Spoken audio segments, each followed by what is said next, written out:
you are 100% in charge of your reality. That means no one else is responsible for you. No one else can do anything for you. You are the one doing it, and it's waking up to that. And that's when you know, your only choice is to become a sovereign being and taking your power back. Yeah. Because you realize, oh, Unless the whole time it's been me in charge. Right. I've been unless you manipulated. unless you realize you've had like an entity working for you or something. And Yeah, yeah. Obviously, that's there's that's what happened to me. Like I was like, oh, Yeah. that wasn't even me the past 5 years. You right. know? Well, there's that as well. Right, right.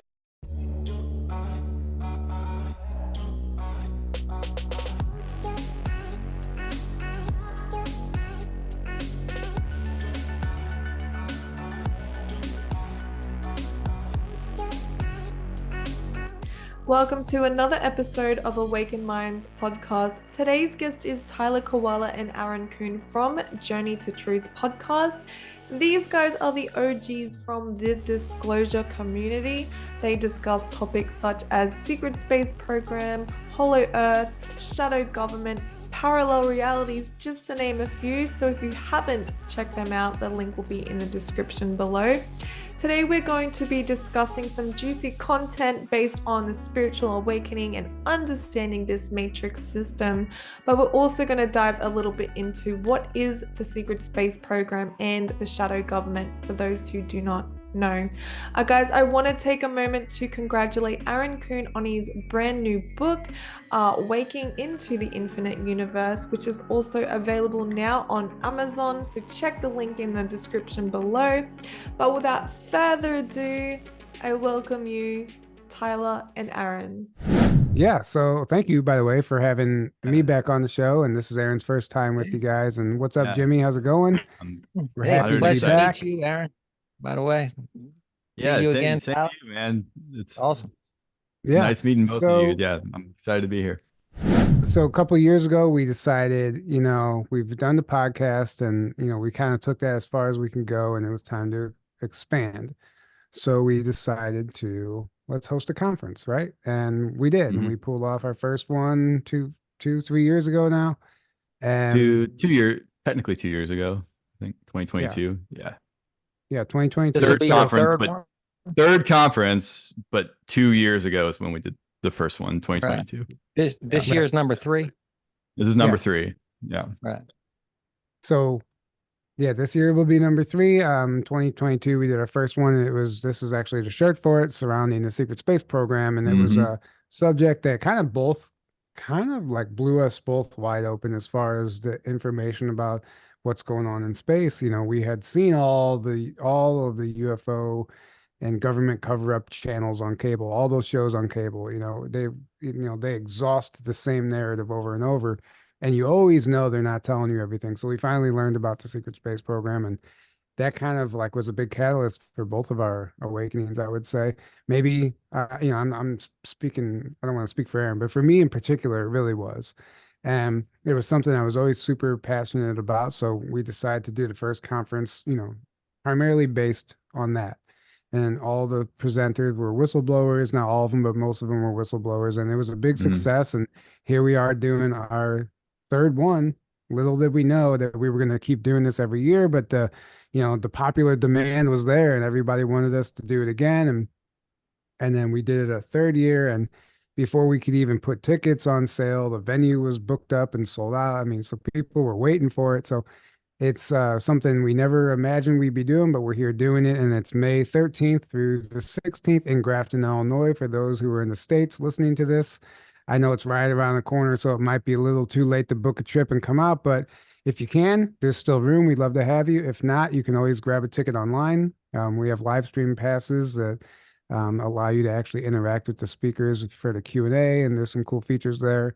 And all that information is available at rebelsofdisclosure.com. And Rebels of Disclosure is the name we went with this year. Every year we've done a different theme. Last year was just Journey to Truth, like the self-branded. What do you call that when bands do that? The self-titled album. Yeah. And I think we were just gonna do Journey to Truth conference again, but then Tyler had the idea to call it Rebels of Disclosure and have like a Star Wars theme, which I loved. So we went with that. and I don't know if we're gonna keep that again for next year, or we're gonna do something different. You know, who knows? We'll we'll feel into it, but it's fun. And so what we did was we just took it, instead of just solely focusing on the secret space program. There's so much more to talk about, and honestly, even more important stuff to talk about. And there's so many amazing guests that we've had on the show, and we want to have them speak at our event. So it's like an all-encompassing thing now, and anything disclosure, awakening, ascension related, that's what we talk about. So anything truth related, you could say. Yeah, it's right. We got people covering pretty much every area, every topic. Last year and this year. So yeah, we're pretty excited. Yeah, I wanted to ask you guys, did you ever anticipate going down this journey? Like, did you guys ever think, oh my gosh, we should host these events? Like, did you have a plan for all of this, or did it kind of just happen? No, it just grabbed the idea out of the ether and then put it down on the table and do it. I just say you kind of went with flow state, whatever the universe brought to you. You went that way. Well, yeah, that's been our MO since day one of doing the podcast.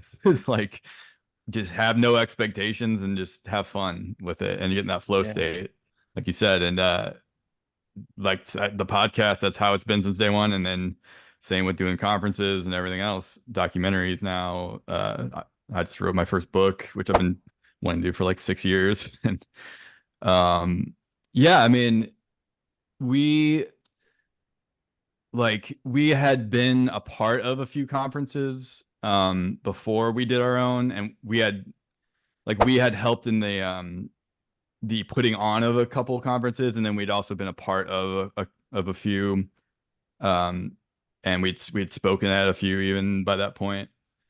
And so we'd kind of seen from the inside of like how it works, people putting on these conferences, and we'd seen like what not to do and what we don't like, and then we'd seen what to do and what things we really, really liked. And we kind of like learned a lot in those and all that.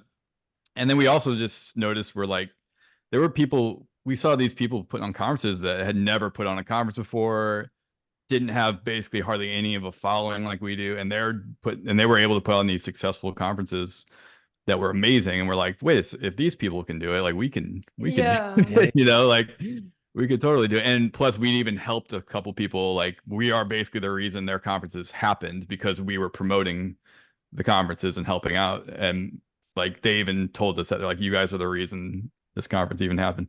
So we just knew from all that we could totally do our own conference. And we're like, why not? Let's try it. It'll be a blast. We still didn't know we still didn't know it would work. We're like, let's try it. Hopefully people show up, like, and it was like beyond our expectations, and every year it's been like that. So yeah, that's that takes fantastic. a lot of work to put something like that together, man, to have that kind of backbone, to want to bring that out, to join a conference and everything. That's a lot. There's a lot that goes into it. It's a massive undertaking, honestly, and there's tons of moving parts. And it's interesting, my dad, he's always put on events and like thrown these charity events and anything. He just always been doing that my whole life, and I've seen him do it too. So I kind of knew, like, I just kind of had it in me, and he is a big part of putting this on as well. He plays a huge role on site, helping us set up and organizing and planning. So yeah, there's we have help from all the right people, and it just works out. We have all the right puzzle pieces, and so thank you for asking us about that. So let's get into the juicy stuff. Well, let me ask you real quick though. You mentioned Tyler before the last time you were on here. So I want to ask Aaron, so you had mentioned that some government people came to interview you, like they put on some fake Star Wars shirts. And they yeah, that was interesting. Wait, what was that about? Well, they were Tyler, I mean, they probably were connected to some 3-letter agency in some way. At the very least, they were from a podcast that was like, their podcast is basically like making fun of all things conspiracy, like making fun of, that's the whole basis of the podcast.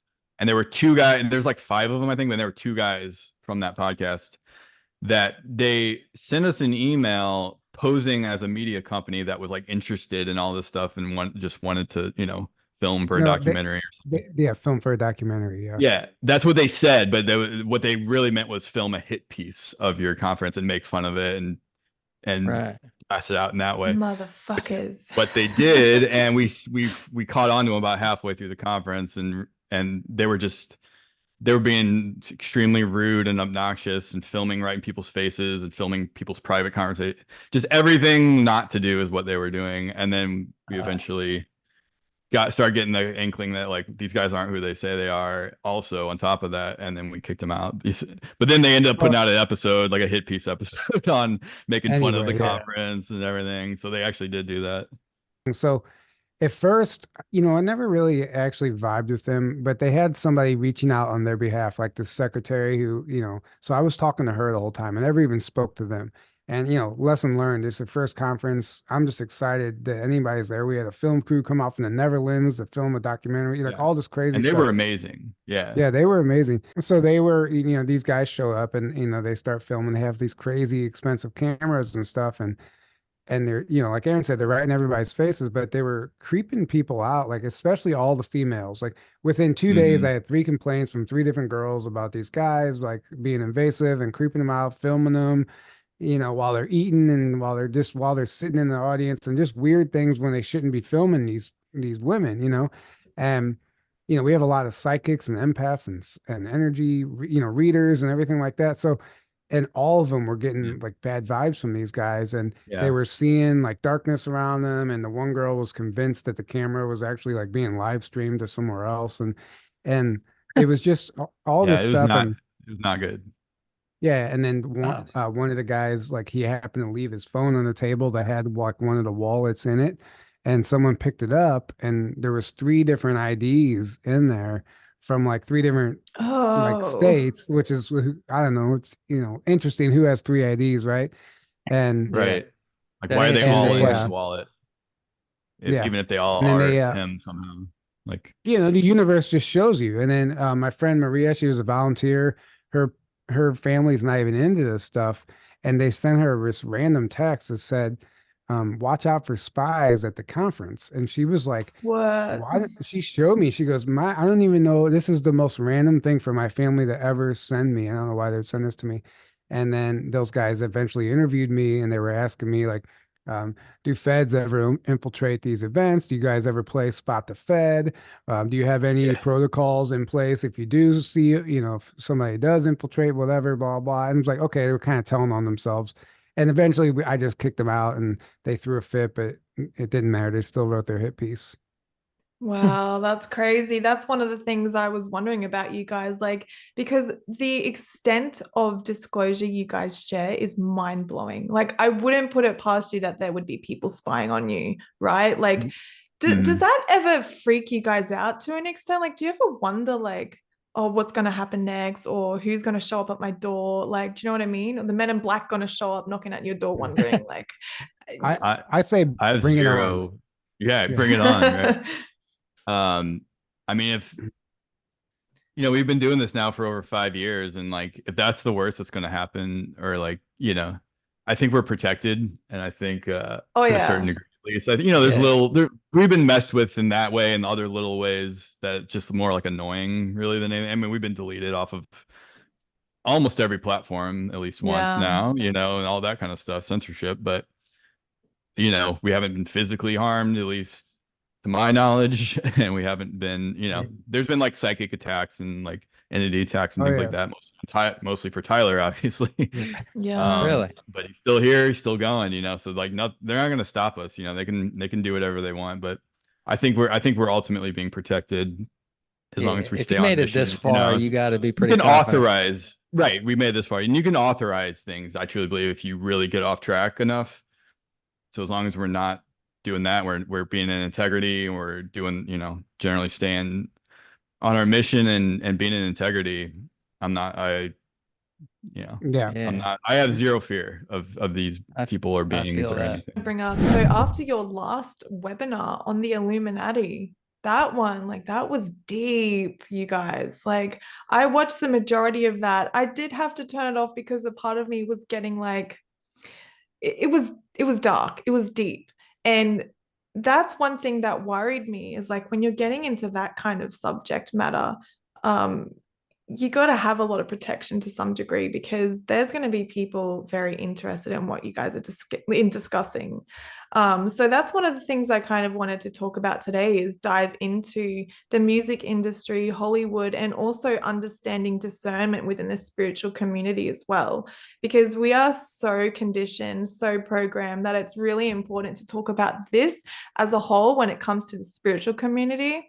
I might be going on a bit of a tangent here, but one of the things I really wanted to talk about is discernment, and where do we truly go in this spiritual journey? Because there's a lot of hearsay, there's a lot of follow this way of doing things, or do these types of meditation that leaves, you know what I mean? Like there's so many routes to go down in this community. It's like, where would you begin? And the one thing that I thought of is what you guys talk about, which is the music industry, the programming. So I want to kind of go into that, and maybe you guys can share a little bit about what you've learned within that, you know, part of your journey, is what's going on within Hollywood.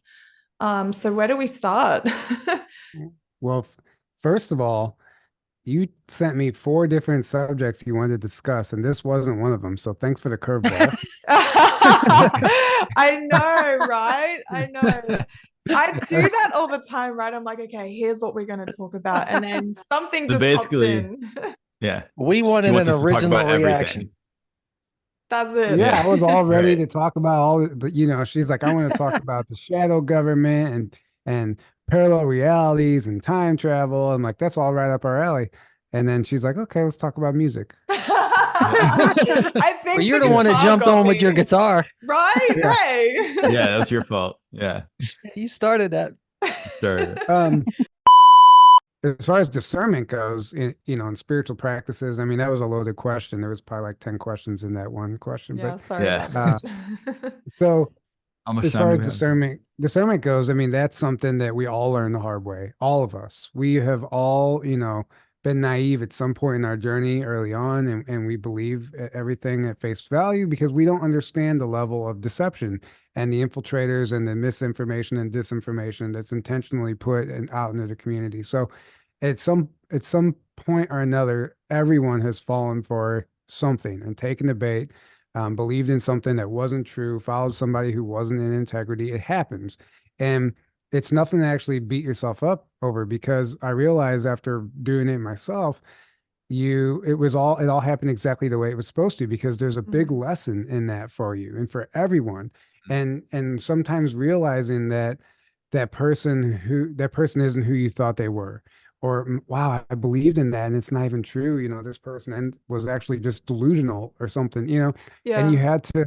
you have to really sit with yourself, and it's heartbreaking. Actually, there's a level of heartbreak to it, but you realize, like, well, how can I make sure this doesn't happen again? And then you have to ask yourself, well, how did I even let this happen? Well, we Yeah. come from a world where we idolize celebrities, right? That's just what we're programmed to Mm. do. We all, like, this celebrity worship is programmed into us as children, right? So whenever we leave our normal world and we wake up from that world and we come into this community, there's still a little bit of that there. There's still a little bit of us idolizing Mm. some of these influencers and putting them on a pedestal. And what Mhm. what does that mean? We're giving our power away to these people on some level. Exactly. And you're just saying, okay, I believe everything you say. You can do no wrong. I love you. Oh my God, you're amazing. Whatever. You just do, to put them Everything on you a say is pedestal. gospel truth, and you're basically making them into your savior, and which is giving your power away to them. And then Worshiping false idols. Yeah. right, it's like I don't follow anyone anymore. Just because I listen to somebody or read their books, watch their video, whatever, go to a conference, that doesn't mean I follow. Like I love and respect certain people, but if they turn out to be not in integrity, I'm gonna be like, okay, that sucks, but I still know a lot of what they said, or maybe all of what they said is still true. Because you Right. know those things, right? It's not a belief. Religion is based on beliefs. There's belief systems. That's the old paradigm we're moving out of. Now it's becoming about knowing. So when you know something and somebody's saying things that you take in and you're like, okay, you can either, it's like, okay, I know that's true already. I don't care what source it's coming from. Right. Or you take in something, you put it on a shelf, and you're like, okay, that may or may not be true, but that's a cool data point. Yeah. Either way, you're not either of those things. You're not giving your power away to that person, putting them on a pedestal, making them the savior. You're just listening to them, and you're being inspired maybe by them. It's all of the positive, right? But the negative aspect is when you're giving your power away, making them into a savior, putting all your hope and trust and faith in them, and then you become devastated when things turn out to not be true, like Tyler said, Well, because power away rather than.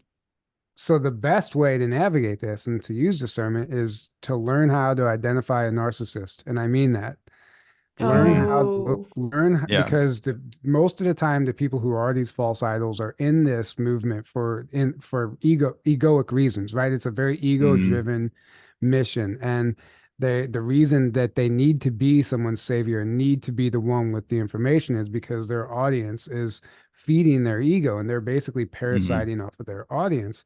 And that's how these things even happen. And those are the people that, let's just say, three-letter agencies and governments are going to use, because people who are emotional people like that, who are in their ego, they're easily manipulated.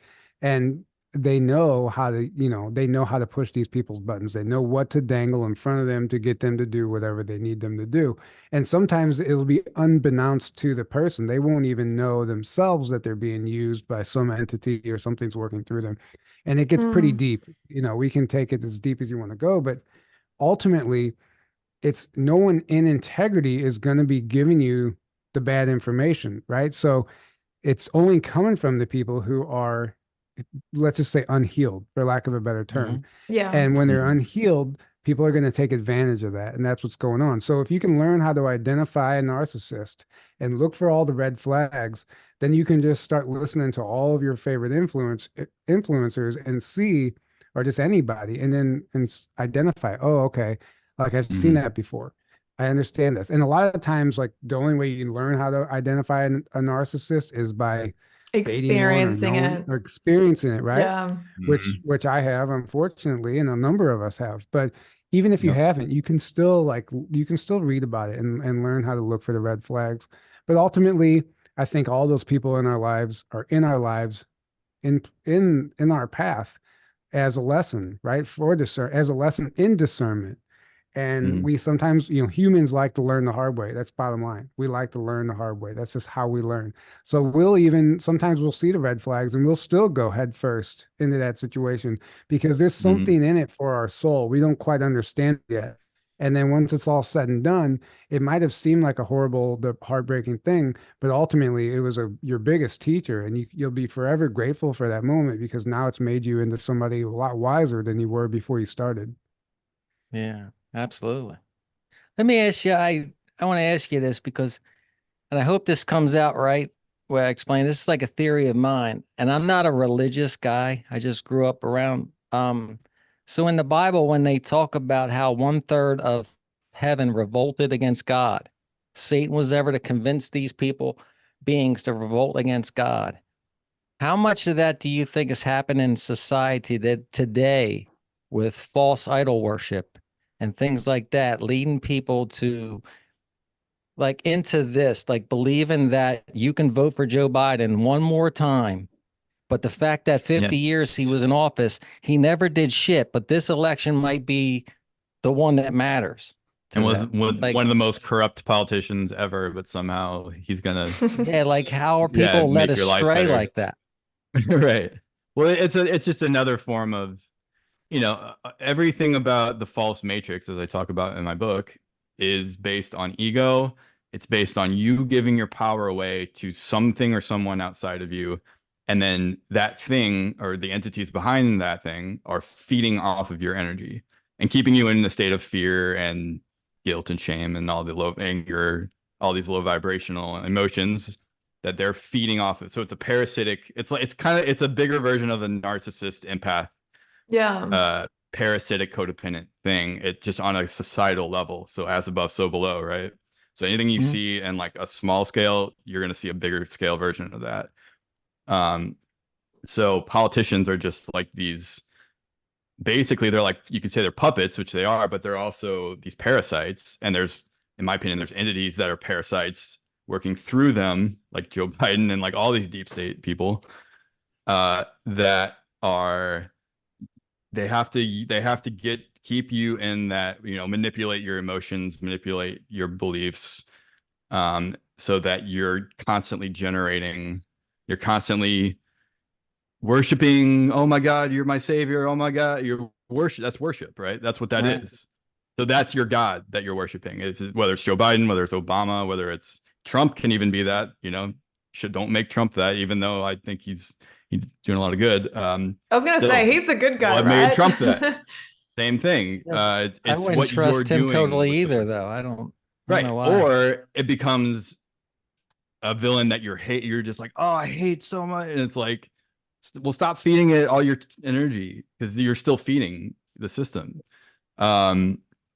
And it's like this parasite. It's like these parasites that feed off of your energy. So that's how the control system works, is that it has to keep you in this loop of giving your power away, giving your hopes and your making a savior into people or things outside of you. And then what does that do? That keeps you in that loop of giving your power, giving your energy, rather than taking your power back, taking your energy back, realizing you are the one you've been waiting for this whole time. You've been it the whole time. You just have to wake up to that. And then boom, as soon as you do, it's game over. Now, once you know who you are, no one can take advantage of you. And in that way, no one can like parasite off of you. No one can command you around and tell you what to do. You're gonna be like, okay, I'm not gonna do that. Like if you truly follow your soul, which your higher self, which is God, you could say, you are then following truth instead of following lies or following programs or following a savior figure, because you realize there is no such thing as a savior. You are your own savior. We are each our own, because we're all made of the same stuff, which is God energy. Right. Like, how could God, an aspect of God, need another aspect of God to be its, when you realize the truth of reality, it becomes laughable.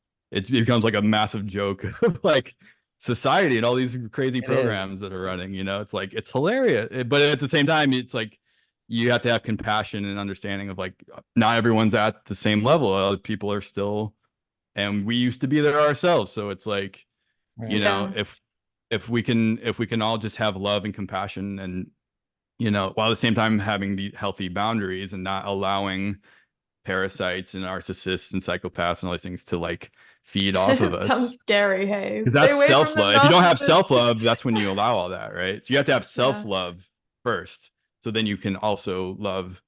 But then self-love has boundaries and says, no, I will not let you do this to me. No, I will not allow this. There's some people out there that are probably thinking, I love killing people, so I should just do that. You know what I mean? Like, I don't even know. I can just do whatever I want. Well, that's the cabal's mindset. That's the cabal's mindset. That's the satanic mindset, is like, I can do whatever I want, no matter the consequences of who it hurts or harms or whatever. It's like, do what thou will, that's literally the cabal's mindset, and that's all ego. It's all ego based, right? Because it's like they're basically saying, I am God, but not I. Like the ego me, the small self, that because they're like disconnected from source, so they have to like think, oh, I am God. That now I'm playing God, not the World Economic Forum and all these people that are trying to like, we're gonna manipulate your DNA and control humans.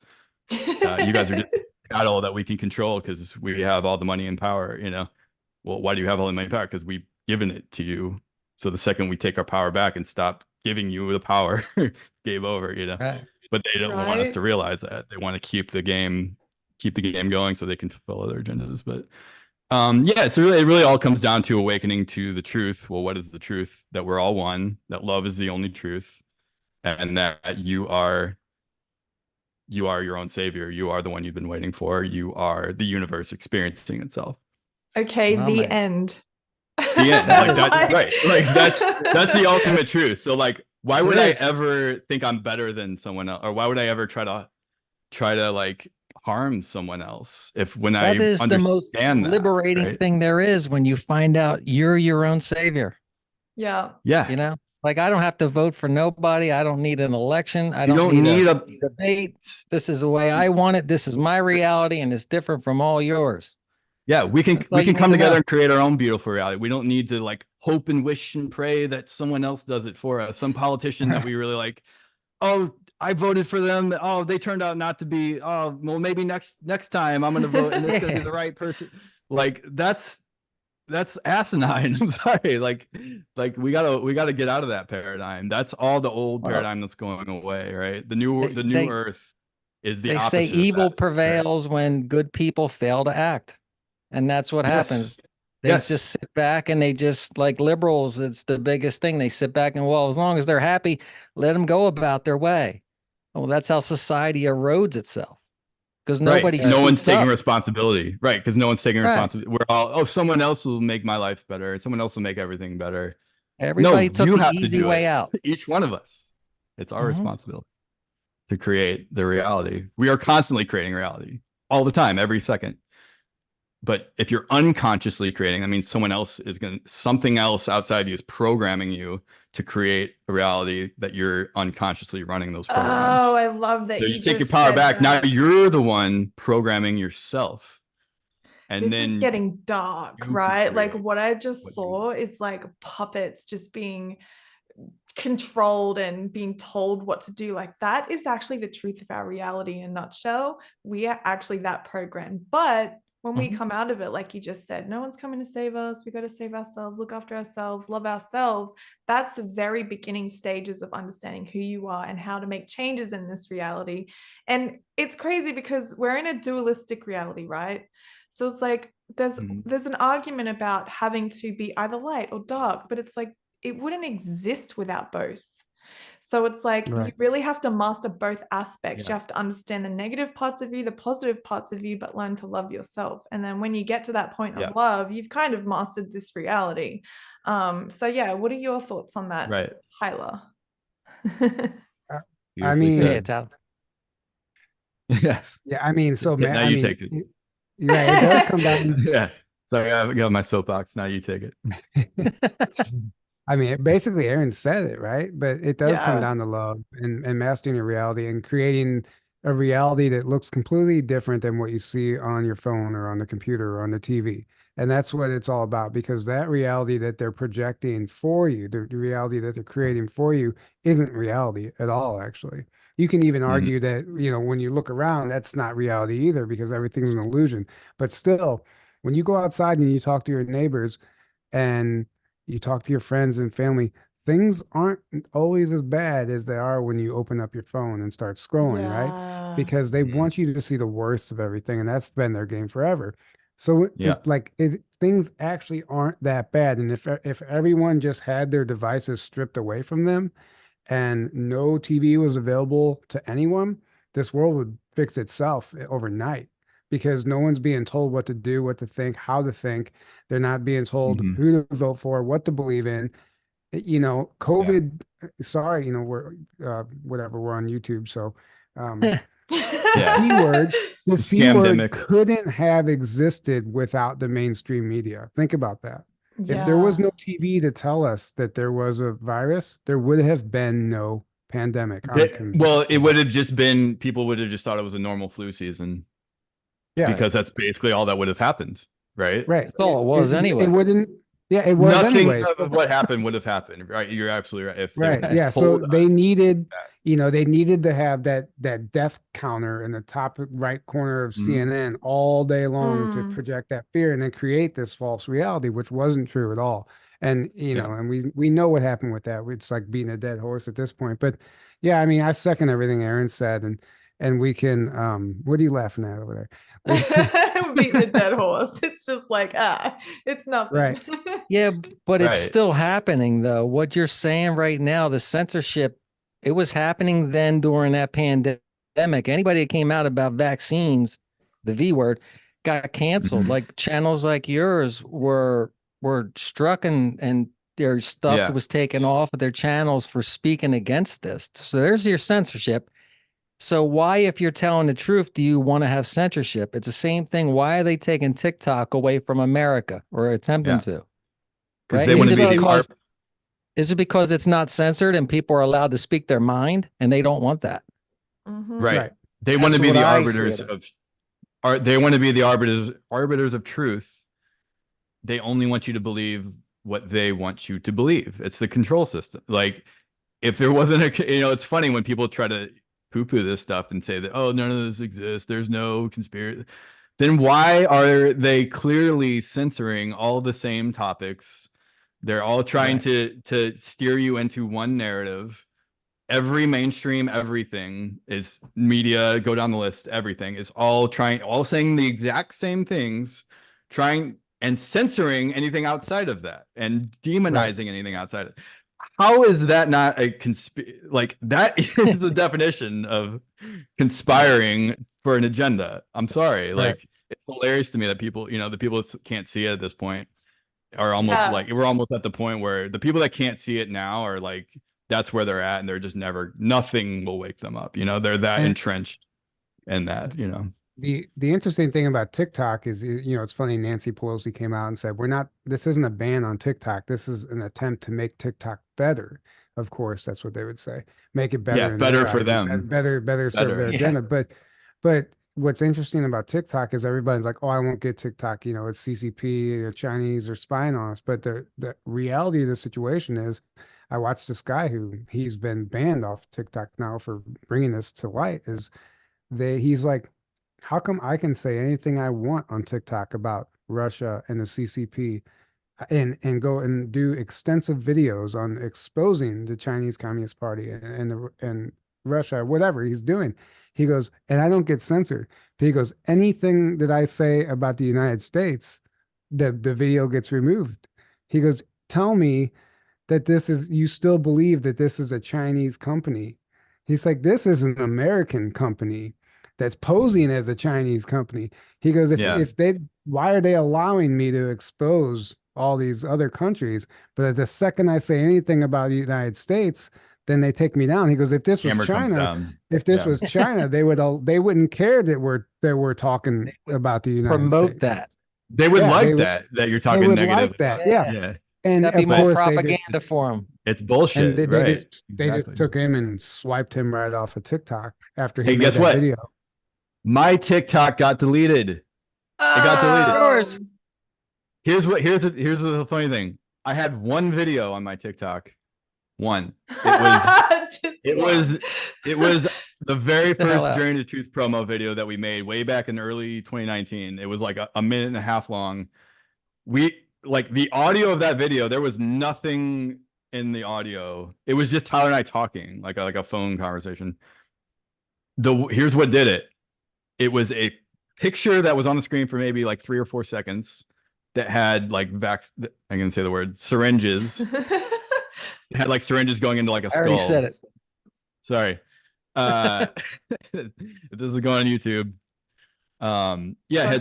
It was the picture. So the algorithm picked up the picture with the syringes, and I'm guessing this is only because nothing else makes any sense to me of why they deleted my account and said it went against their guidelines or whatever.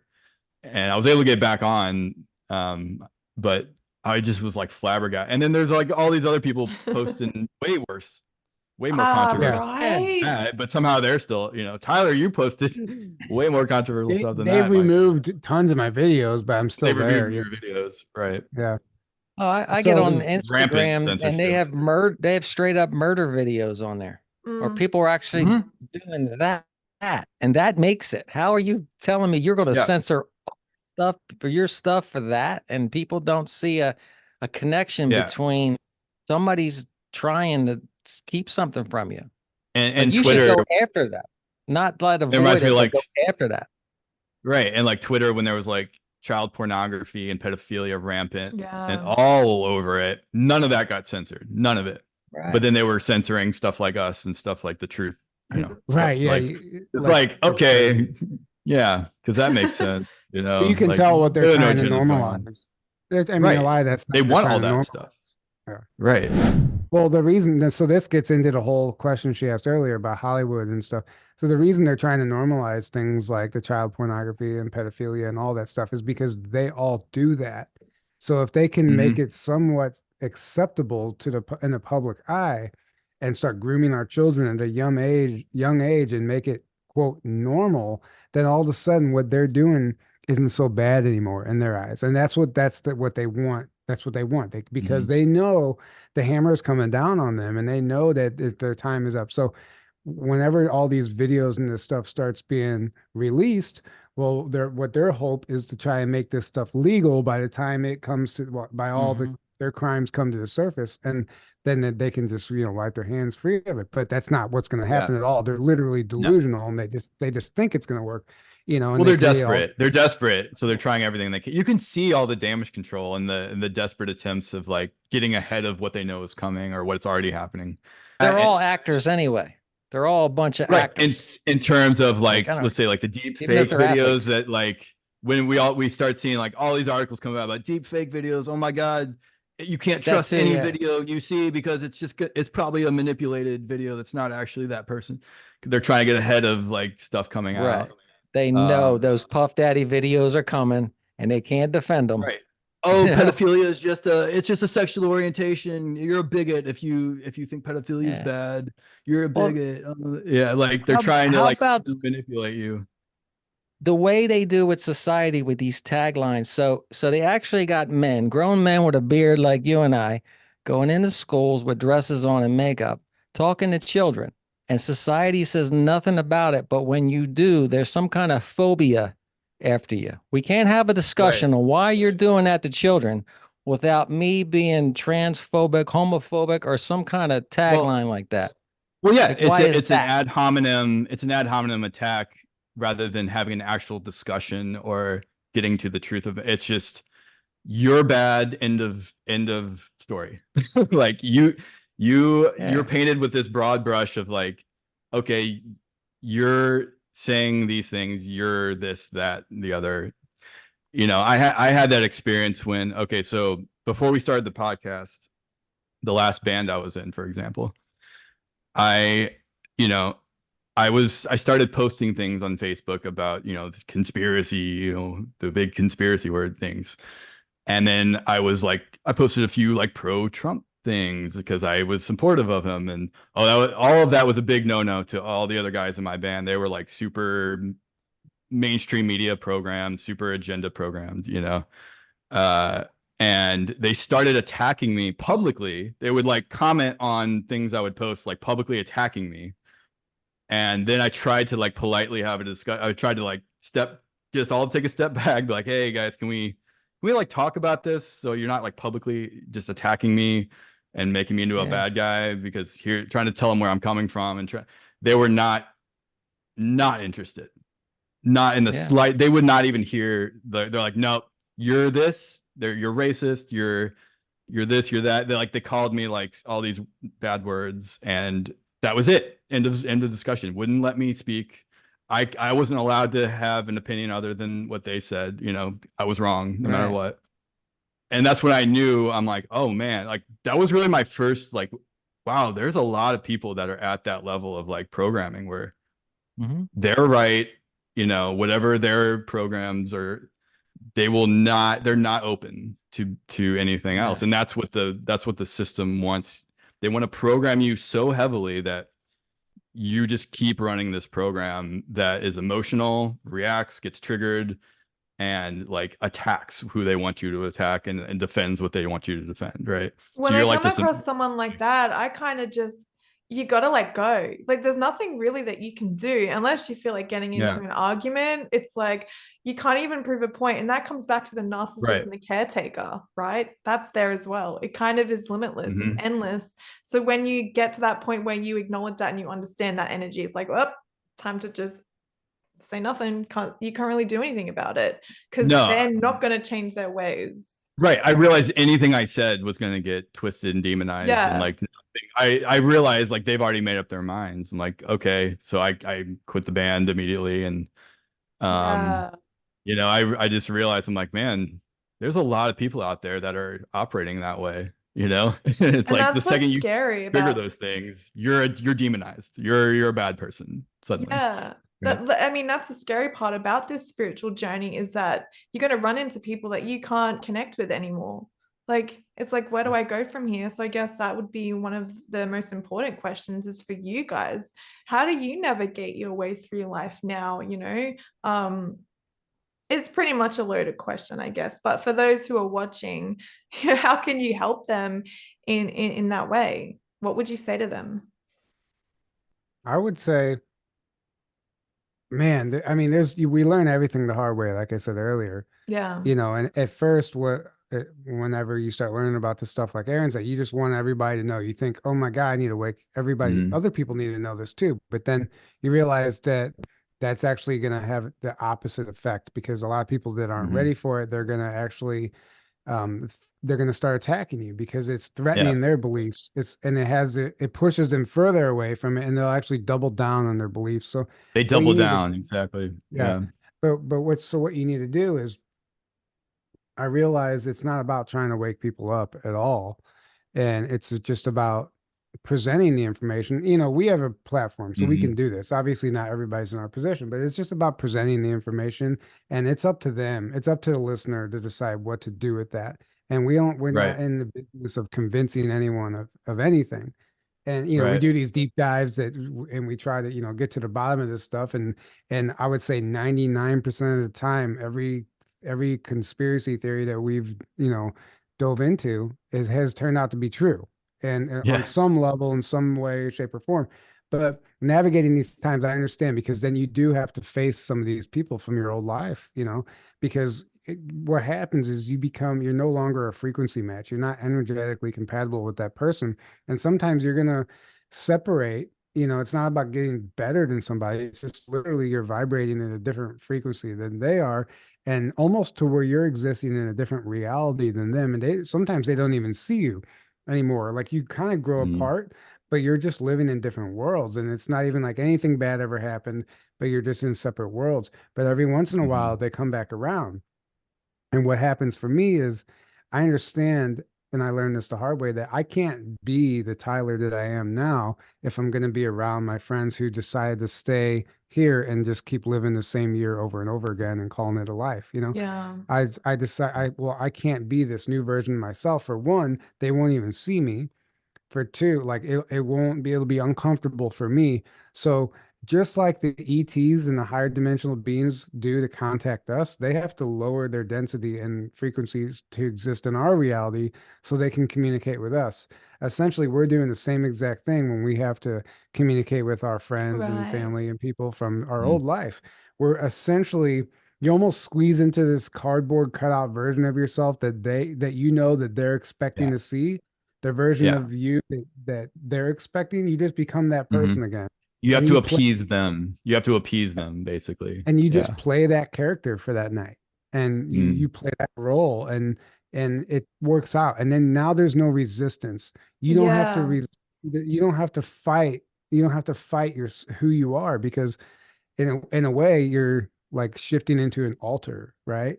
And you can do this Mhm. consciously. But if you try to show up and like with all of your knowledge and all of your current level of awareness and bring it back down, it doesn't relate. It's not translatable. So that's whenever things become uncomfortable. So you just have to really learn how to, and it's different for each and every single person you interact with. And you just have to learn how to navigate that way and just shift into a different version of yourself and make it work. And then sometimes once now you're energetically compatible with that person, and then you're talking with them, even though it's on their level most of the time. What, but sometimes, believe it or not, they'll mention something about all this stuff. Oh, did you see Yeah. this video about this UFO Mhm. or whatever? And then you could say like what I call a buzzword. You can like say certain things and see how they'll react to it. And if they say, Mhm. "Oh yeah," then you know where you can take the conversation, but you have to Right. slowly feel your way into it. But Uh, never, Right. ever, ever try to force it on anyone, because it'll make it Mm. hard for you and them, and it's not fun for anybody. Amen. Right. Planting seeds is huge, though. But you got to Yes. do that in the right way as well. And Tyler, you said it where it's like you can if you talk to somebody, ask them questions at a certain point in time, you'll get a feel for like where they're open and where they're very much not open. And you can be like, okay, I can talk to this person about these things. I might be able to plant a little seed here or there. tiny bit with this other stuff, but not, you can get a feel for like what they're open to, especially how they react to like certain things. And, never underestimate the power of that. Or even then, even where they're open, a lot of times you can't go, you try to fire hose them with like, you get all excited and you're telling them all this stuff and it's like way too much all at once. Right. And they get overwhelmed or they just think you're crazy or you're whatever, To some level, you almost think you're crazy yourself. You're like, oh shit, I just went way too far with that. Right. So you also don't want to do that, so you really got to I've had people call me schizophrenic. Like straight up. There you go. Like I was like, man, I'm trying. How does this not connect for you? I'm trying to speak logic. Right. Because they just like two different frequencies. Like they're like, whoa, that just sounded like crazy talk. You must be crazy or you must be schizophrenic. To them, it literally might as well be a foreign language too. And, and I watched this happen whenever you do. I've experienced this. When you do start talking about something that the other person's not ready for, they will literally check out and they won't even hear you. Mm-hmm. They'll be right there and they won't hear what you said. Check out. So, and a lot of times what you have to do is, if you do find yourself even in a mild debate or somebody brings an opposing argument to something you said, always, always, always let them believe that they're right. Just let them believe that they're right. Do not, like, seriously, I always do. I'm like, yeah, okay, maybe I have no idea. Ultimately, my whole thing is I don't actually know anything. I think I know things, but I don't actually know anything. So I just pretend, I just play dumb and oh yeah, maybe, I'll say, oh, I never thought of it like that or whatever. I don't even come back with something that I might know because I understand that it's just going to be, it's like this perpetual loop. It's not going to go anywhere because they've already, they're where they are. And that journey has to happen on their own terms. And something will happen in their life, some sort of catalyst, something's going to happen to where it gets real and personal for them. And that's when they're going to wake up. It's interesting that you talk about that because I was in an office role. I worked for a solar company and we were all in this office and we were all talking amongst each other, right? There was this one guy who would always come up to me talking about aliens and UFOs and his girlfriend's a psychic and shit gets weird. And I'd just be like, this guy's crazy. And I look at that guy now, I'm like, holy shit, this guy was telling truth. Everything he said is real right now. Like, I get it now. Yeah. So even going back to those people who think you might be crazy or schizophrenic, like you said, Jimmy, it's like one day you wait, it's going to pop, they're going to open up and they're going to go, who was that guy again? Like I should really talk to them right now, right? Well, here's what I told that particular woman that said this with the schizophrenic. I said, go tell all your friends that think like you that I am schizophrenic so that I don't have to deal with your friends either. Right? I was like, there you go. Take it all the way because now I can just cut out that whole section of people. Like you did trash takes me a favor. Yeah. And that actually brings up a great point, kind of answering your question back what you said earlier about how do we navigate these times? How do you deal with this? Also seriously learning how to not care what other people think is tremendously helpful. Tremendously helpful. Yeah, I don't care what those people think of me from my old life anymore. I did very much coming into this, because all my friends, they thought I needed an intervention and you like really start to worry. I'm like, oh my God, what did I do? I just like lost everybody. But then for all the people you lost, you attract all these new beautiful souls into your life. And it's everybody that's, that you need, that's actually going to help you and aid in your growth and all that beautiful stuff. But you just can't, this just comes with time, is not caring, literally not caring what people think.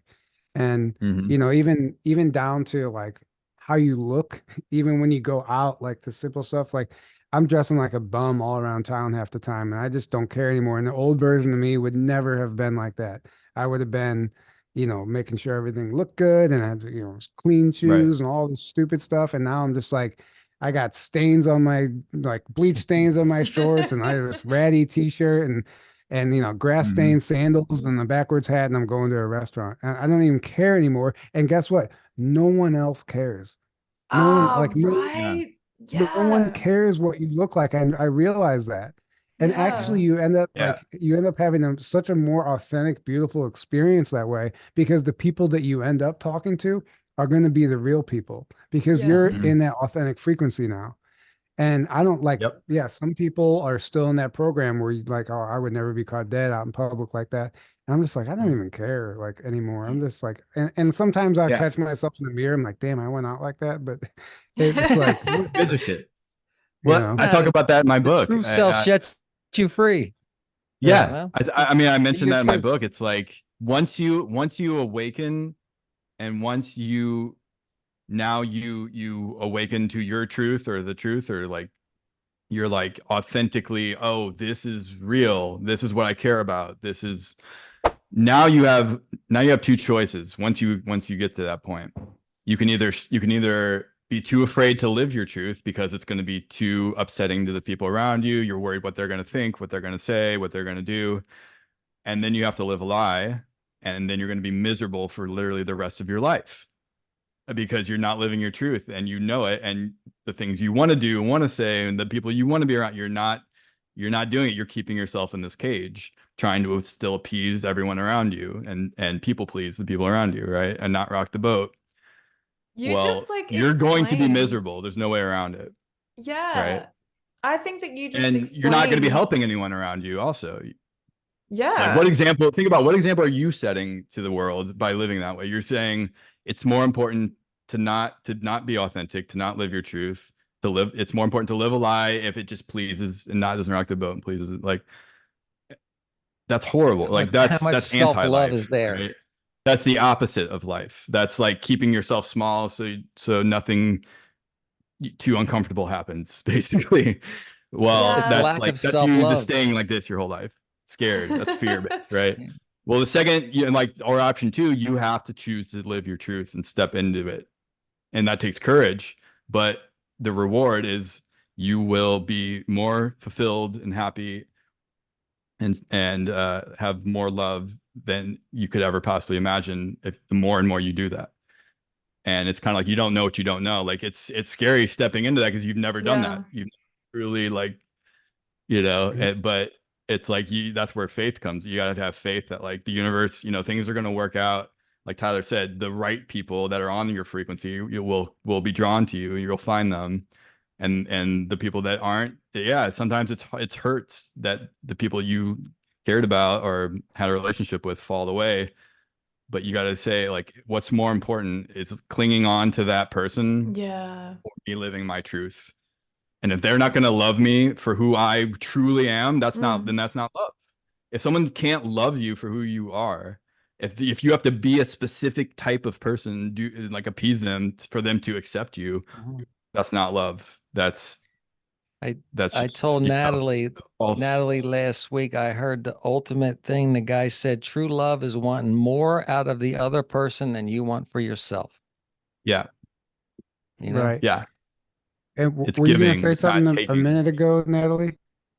Yeah, I was just going to say what you were just saying, Aaron, is when you're following your highest self, like your authentic self, I don't give a fuck what anyone thinks, I'm going to be me and I'm going to experience me. That to me is like the journey of understanding who you are. But that just explains to me following your higher self too. So, like when I'm working with people and I'm communicating with people, helping people heal, I basically tell them to follow what it is they truly want. And what you were just saying just tells me like, yeah, you're talking to your higher self because when you get into an argument with someone and you're arguing about something completely stupid, but there's an underlying factor there that you're not really paying attention to. It's that you want to listen to. That's the ultimate truth. That's what we should be listening to. And that's our intuition. So when you start by being your authentic self and not caring what other people think, that is where you want to begin on your journey to self-discovery. And I was like, oh man, this guy's just sharing higher self. Like this is what you're connected to. So yeah, if I could tell anyone watching this today, where would you start? It would be that. Be you, the you that you want to be, the you that you think about, why didn't I do this? Or why didn't I say that? It's like you want to practice that version of you because that's ultimately going to make you happy. And then when Right. you're happy with yourself, your reality is more happier. So yeah, just wanted to kind of share that. That's what Yeah. taking your power back means. That's what sovereignty Yeah. means, right? You can't, if you're worried at all about what someone else is going to think or say or do, when you're living your truth, then you're not sovereign. You're still giving your power away. Whoever, whatever, like if someone does or says, or someone's opinion is more important to you than your own truth, that means you're giving your power to that person, or that whatever that is. That's what that is. And that's what, so many people are at that level where, but they don't realize they're just unconsciously running those programs. They don't even realize there is something outside of it. They don't realize there is a true self that they're not tapping into and awakening to. They just think, oh, I am my body, I am my name, I am my job, I am all these programs and my egos, wants and desires and things, they're just like in this dream, this sleep-like state, So that's why awakening is realizing, like, wait, I am this much greater thing that's having this temporary experience. I can program myself. I can live my own truth without giving a shit what anyone else thinks. Because why would I care? What is there to fear? Right? You start asking yourself these questions. And that's another thing that I want to add to as well. And I spoke about this with Jackie Kenner, is that, people get terrified in this reality when they're like, oh shit, the food's poisoned. We're heavily programmed. We have to work a 9-to-5 job. And like, this is the reality we're stuck in. But it's like, you have to do all these things. Yeah, but you don't have to. Technically, there really is no matrix if you think about it. When you become aware of yourself, you're like, I can grow my own food. I can make my own income. I'm going to program the shit out of myself because I'm programmable. So why not do it to myself? If they're doing it to me, I might as well do it to me. So it's like, you can create your own version of the matrix that empowers you. So if anything, and that's what I wanted to discuss, is the matrix and how to escape it. But like, is there really any escaping, or is it more so mastering, making the matrix your bitch, really? Right? Like, it's just waking up and stop feeding it. Stop participating in it. That's not right, Aaron. It's literally the only way out is by taking the red pill. Oh, yeah. Physically taking from a bald Can I get it at the drugstore? Or do I gotta get that hands online? like this? We'll be selling them at the conference, red pills. We'll be selling at the conference. You can take the red pill. Right. Every ticket comes not with drugs. A red pill. Don't worry, it's not drugs. Wink, wink. I love that. Yeah. I mean, basically, you answered the question and then asked us the question that you already answered.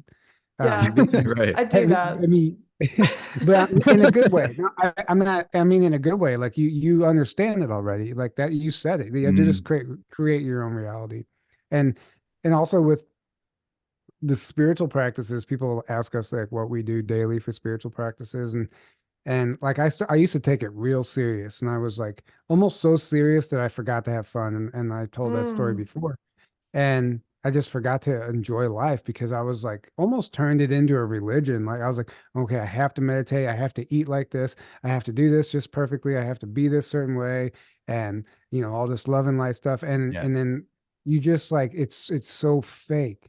It's so fake, and it's another program. You're turning into a religion at that point. Yeah, exactly. And then I eventually, like, this is back when I still was, just coming out of my party days, and I quit drinking and everything. And I was just sitting there on the weekends, bored out of my mind because I was like guilting myself into like I just staying at home, and I wouldn't go out and have fun or do anything I wanted to do because I thought, oh, this will look bad. People will think, I'm not on the spiritual path. And I was just so worried about what everyone was thinking. Finally, I just went and bought a 6-pack of beer, built a fire in my backyard, and I was just like, screw this. And it was like the best night ever. And it was so liberating. And I was like, why am I making this so hard for myself? And I was like, I quit laughing with my buddies. I quit having fun. And I realized that also, there's all of these great spiritual gurus and leaders and teachers, and they all have amazing stuff to teach, but that's not the only way. You can listen to all of them and just create your own way. It's literally specific to the be your own guru. Right, be your own guru, but it's specific to the individual, just like anything like a diet or a workout plan. Like you can find something that works amazing for you, but it's not going to work amazing for the person next to you. It's not going to work amazing for that person. Everything is specific to you, and you have to find what works for you. And sometimes it's not going to look like what anyone else is doing, and that's okay. Right. Yeah. Exactly. That's There's no one absolutely size perfect. fits all. There's no one size fits all. Like everyone should do this, all these things, this Mhm. exact thing. Like no, because we're all unique and we all Well, have in the different. Right. You have end, to, if it's the definition of being infinite, Right. not Right. expecting one or two things, it's And everything. and ultimately truth is only found within. So Yeah. there, like you have, that's why you have to be your own guru. Like you can have teachers and guides and things that you take the things that resonate, but you have to like, you find that truth from within. It triggers something within you that then you blossom out into the world. It's not like, oh, he's saying this and he's like this super amazing spiritual guy, so I got to follow every single thing he said. And then you're turning into a religion, like Tyler said, and it becomes fake. It's not coming from an authentic place. right. You're going through emotions. Like waking up and forcing yourself to meditate in the lotus position and do yoga Mhm. and then like do all these things that you see everyone else like that's spiritually enlightened doing. And I'm like, I don't want to do that. I want to do this. I want to go out in the, I want to, Right. I want to go out in the nature. I want to do something else. Yeah. And not saying that and all that stuff is bad because a It's lot of that it's stuff is very effective. It's very mhm. effective, but sometimes it's just not for everyone. And, Mm. Yeah. Mhm. and I just Or like, not all the You're time, at least. Maybe you're once yeah, in a yeah, while, flowing into another thought form though. You're right. getting out of the old thought form and you're jumping right into another form of thought. Like you're Mhm. getting back in line again, where you should get out of Right. line and be yourself. You're putting Well, yourself that's Well, what back in it because it's comfortable. that's the whole like new age. Yeah, there is new age BS. And when people turn all these things into a religion and then they think, oh, I'm so enlightened and I'm so, and then the spiritual ego. And then they're just in another cage when they got out of whatever other religion, or maybe they were atheists before, whatever. And they're like, oh, well, now I'm enlightened and now I meditate every day. I say my affirmations every day. I go through all these motions, and they think they have to do all these things, and that puts them at this, and it's like, no, you're just in another religion. Like now It's you're trapped fear. in this other new age religion, you Yeah, they're know? stuck right, in fear still. If Right. right. And they're fear still giving state. their power away to all these things, and they're still going through Yeah. motions and thinking that's going to do something for it's like you're the one Well, doing it. These are just and the permission slips that you're, and using. what that spiritual ego does and what that new age religion does is like everyone is trying to escape this reality and it's like Mm. Right. escapism and spiritual bypassing Escapism. and Mhm. and it's like we have to like we're here to be human. We're here for the human Yeah. experience and it's Yeah. okay to play in the third dimension and to explore this realm and see what it has to offer because that's why we're here. We're here for our Mhm. soul's evolution. We're here to know what this is like, understand what this is like, live life as a human, and also understand Right. that death is an illusion and it's just a Yeah. transition. Mhm. Like for me, I welcome my passing. I can't wait to see what's next. Like Yeah. I'm ready. Like I don't Right. even care how it happens, when it happens. I'm not going to go off myself because I understand the karma that comes with that. But I fully embrace that. And then when you embrace that, the ultimate fear tactic is like you're never going to get the jab if you're not afraid to die because that's the only Mm. reason you'll get the jab is because you're afraid to die, Right. right? Yeah. Right. But if And you're and not then you afraid to and then you Y'all die, just understand you're believe. eternal. yeah, Yeah, if you're not you afraid, immediately believe what the authorities tell you because you're too afraid to think for yourself and question it, and yeah, like, is that really a good thing? Like you just, oh yeah, yeah, yeah, I yeah. gotta do that. Yeah. Because I'm I'd afraid So to say die. the Like for me, like the best, what happened to me, my awakening came from an accident where I know died in this car accident. And what I come to now, and I can't explain why I emphatically notice, but God did not send me back here to this reality to be afraid to speak my mind and to be afraid of what yeah, other people think anymore. right, Like I exactly. know that for some reason, and I just to the rest of my life, I am here to speak my truth the way I see it right now. Mm. yeah, Not saying I'm always yes, right, not. But when right, I speak it at the time, I am telling you how I feel right now, and yeah, that's it. Yeah. Yeah. That's empowering. amen, Yeah. amen. And Beautiful. then Beautiful. yeah, and Exactly. then another thing, this is something that irks me. Like I can get going on a little rant about this, but it's about the people that are fence sitting right now, that they kind of like they want to be in this movement and they want to do this stuff, but then they still, oh, I can't post this or my account is private because my job and this and that. And like, they can't make up their mind and they have like 1 foot in, 1 foot out. And like, I'll see this amazing thing that I want to share online. And then it's like, oh, this is a private account. And I'm like, but it's like this truther who's putting out all this stuff. But then I'm like, okay, wait, like who is this account? This person has a fake screen name, a fake avatar. Nobody knows what they look like. It's a private account. And then I message him and say, hey, can you make this public so I can share it? I'm like, oh no, I have to hide my identity because I don't want to lose my job. I'm like, fuck that. Like, what are you doing? Like, what are you doing? What we like, just talked about.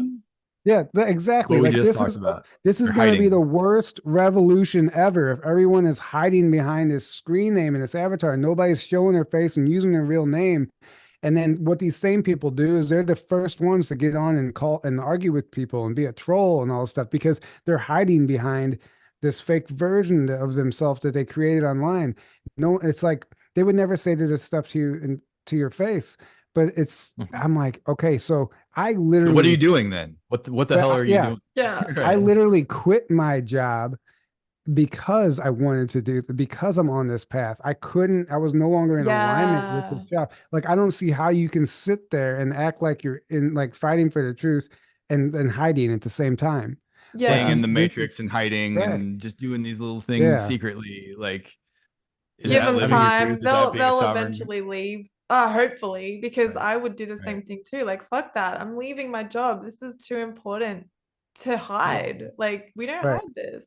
Or people were like, and it's like they have amazing information, amazing experiences, whatever. And then sometimes Tyler and I will like want to have them on the show, but they're like so afraid to come public. They're like, oh no, I can't do that. That's too much. And it's like, that's where they're at. Everyone's where they're at. But it's like, man, it's like what you're saying is what the world needs, but you're too afraid, so you're still hiding. So again, it goes back to what I just said. Like, instead of living your truth, you're choosing to hide so that you don't rock the boat, so that you're too afraid of what people are going to think or what's going to happen. And then no change is ever going to happen if we're all doing that, right? We need everyone to be courageous and bold and speak their truth, live their truth. Well, all this stuff. This stuff seems to me like it became a fad. Like, the thing to do is to go to a sound bath and then go have a past life regression and all this shit.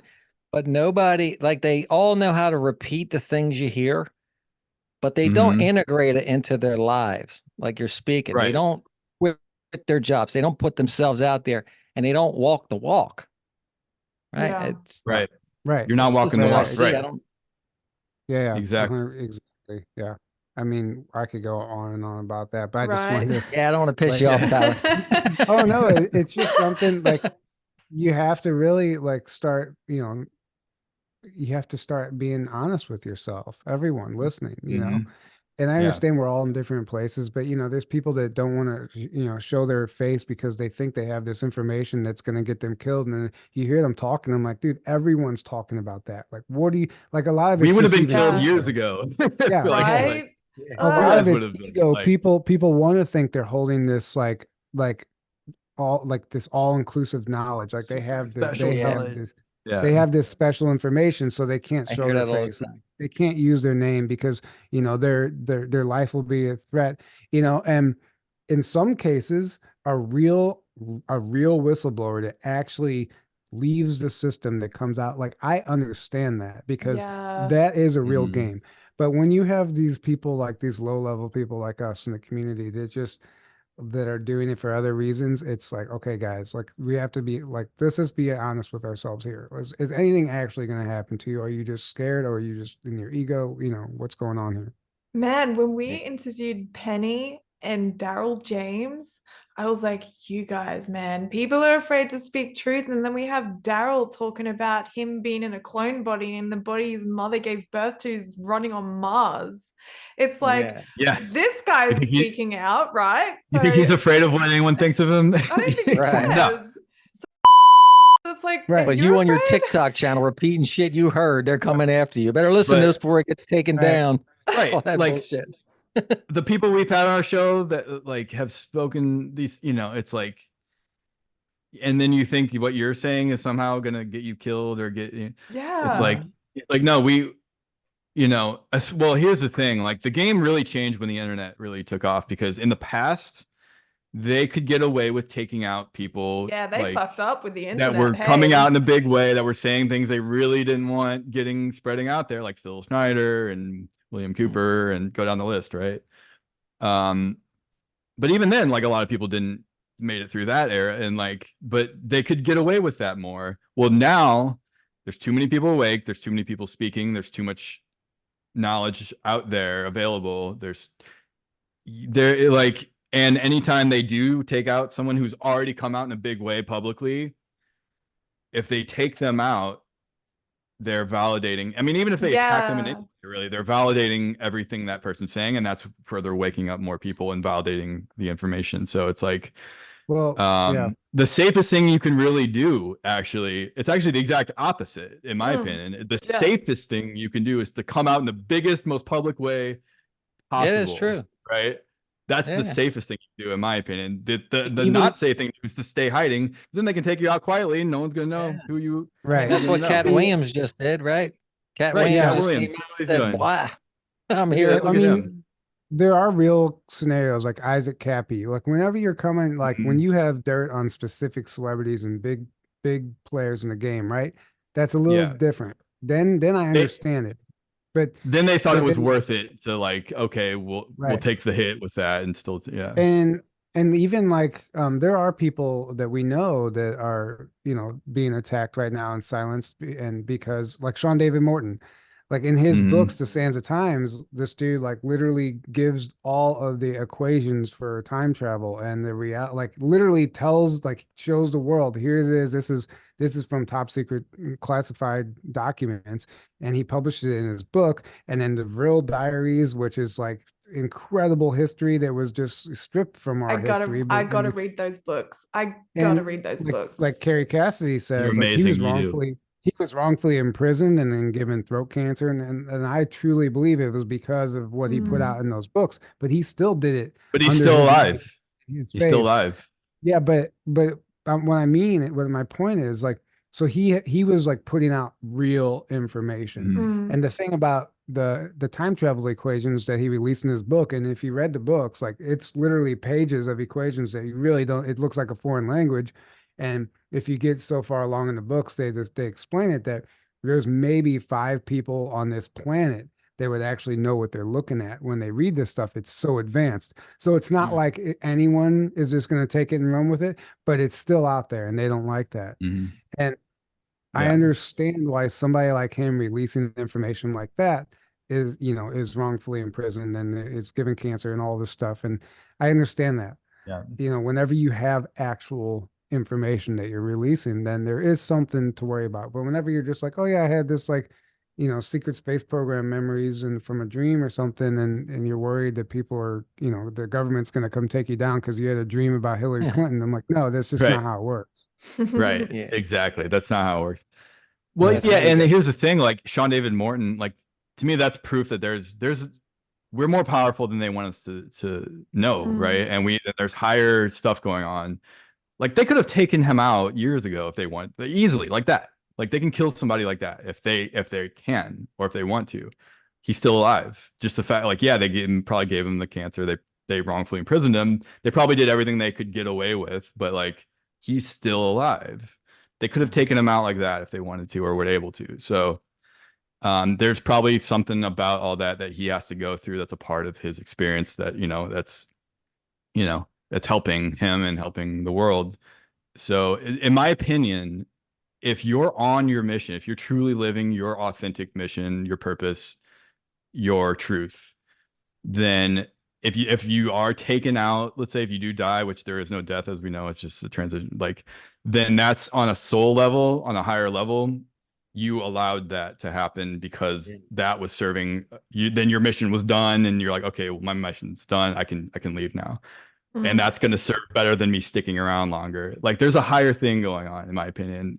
So if your mission's not done, in my opinion, you're not going anywhere, like, until you fulfill your mission, or until you've been stubborn enough that you're like not doing it. And then you're like, okay, I got to get out of here because in this Speak life, my up, ego, guys. It is time to right? speak up So now. yeah, you got to Right. think. You got to think on this higher level of like, you know, and when you stop having fear, when you realize you're not your body, there's nothing to be afraid of anyway. Like, no one can manipulate you. There's no you're gonna speak your truth. You're gonna do all these things, and you're not gonna be afraid and be in hiding and all this stuff. The only reason the system's still running is because there's not enough people, Doing that. doing it. Yeah. Like, we need more and more Yeah. people waking up and speaking their truth and living their truth, Right. and then the system will more and more go away. The more and Yeah. more that happens, right? The So way I look at it all is that we've all lived and will live in eternity. And no matter what happened, we're still here now and we're fine. So what is there to Mhm. fear? And not exactly. only that, when you have the Akashic records where every thought you've ever had for an eternity, every action you've ever taken is already recorded. So what are you lying about now? Are you lying to yourself, not to God, not to the universe or anybody else? You're lying to yourself by being fake, right? There's Right. nothing to fear and Right. there's no reason to be fake anymore if you know all that to be true. Right. In my opinion, that's just how I look at it. Well, it's beautifully said. Exactly. Well You said. nailed it. Well, Mhm. this has been an amazing discussion about music. Thank you. Oh, yeah. Yeah. So you're gonna start off that we're gonna steer it, Yeah. It doesn't matter. Glad we kept on topic. Right. That's so funny. We didn't even really go down any of the things that I did want to talk about, which is like deep fake technology, shadow government, secret space program. I guess, I mean, how are you guys for time? Because we can yeah. We can cover at It's- least one of those, maybe. I don't know. Yeah. What do you think? It's it's later for you, Aaron, than it is for me, so it's up to you. I'm good. I got some time. I can. We stick could do around. like another 30 minutes or something. Yeah. Yeah, sweet. All right, guys. Yeah, One so- of the things I definitely want to dive into is shadow government and deep fake technology. Like, I didn't even really know what that means, but it got brought to my attention the other day. I was like, shit, I want to talk about that. So I'll give the stage to maybe Tyler. And Okay. Yeah. So the shadow government is basically we understand our current government, the one we're all taught about in school, right? And the shadow government is basically, I would say, the upper echelon of the military, essentially, who have, it's not just the military, it's all of all the intelligence agencies, the military. It's basically off the books programs that are operating a whole entire separate government, a shadow government, even sometimes unbeknownst to the government that we all know and understand. They're doing things behind the scenes, even from them. And so that's what we have to understand. There's not even direct communication between the two all the time. Right. And they don't always know what the shadow government, quote, shadow government is doing. Now, the shadow government and the deep state can be also technically two different things. And I didn't understand this concept until reading the Sands of Times books. And the shadow government essentially was trying to, for lack of a better term, they were working on time travel, but also they really did believe that there was this ET threat. And they were creating this technology, basically trying to save the planet from this ET threat without ever getting the public involved. Yeah. But then within the shadow government, people defected. People defected and tried to essentially overthrow the people in the shadow government and take over because they understood they had all this amazing technology and knowledge and all this stuff. And so then you can call the people that defected now the deep state. And then all of these people, they start their own smaller groups, and the deep state becomes, let's just start spreading like a wildfire, right? And you can't contain it. You just can't contain a secret anyway. It's just not the way it works on this planet. You think you can, but it doesn't work. Like John Warner IV said, my favorite quote ever. He's like, these people are good at keeping secrets, but not that good because we're talking about it. Yeah. Right. They think they are, but so the shadow government is a group of people on this planet that has access to technology that's probably thousands of years in advance of us, and they are Right. they're the ones that are quite literally operating and running secret space programs, meaning a covert space program existing outside of NASA or SpaceX that is establishing breakaway civilizations on other planets and moons and planetary bodies within our solar system and beyond. They've developed technologies such as time travel, anti-gravitic technology. We have our own reverse engineered UFOs and, anti-gravity craft. Everything that you see in the sci-fi movies is we've probably already done it. And then there's groups that have, like I said, defected and tried to take that technology and perfect it themselves. And now it's probably just a hodgepodge mess of who knows what's going on. Nobody really knows what's going on because I think every single, even major corporations is somebody like Pepsi Cola or just any like big name company that we think is just a Pepsi or a soda company. They might even have their own version of a secret space program. They might have their own ships because we're talking at the very top levels of all these companies are people with money and people Yeah. with money, they get what they want and they get, they have access to this information sometimes and this technology sometimes. And if you listen to the secret space program whistleblowers, they talk about all the companies we know and love on this planet being on other planets. They've seen it. It's the same companies. So that would mean that somebody within that company understands that there is a space program out there, and then Yeah. they're selling their stuff not only here or off planet, or sometimes it's even manufactured off planet and brought here. Captain Mark Richards talks about movies even being filmed on other planets that we watch here on this planet, and a lot of them and a lot of Hollywood isn't even funded by Hollywood. It's funded by off-planet groups that have a vested interest in controlling the narrative down here. So there's just a really crazy thing going on. All of this stuff can be, I guess, blanketed under the shadow government, but that's such a blanket term at this point. And in its early stages, I would say that there probably was a small group of individuals that could be considered the shadow government.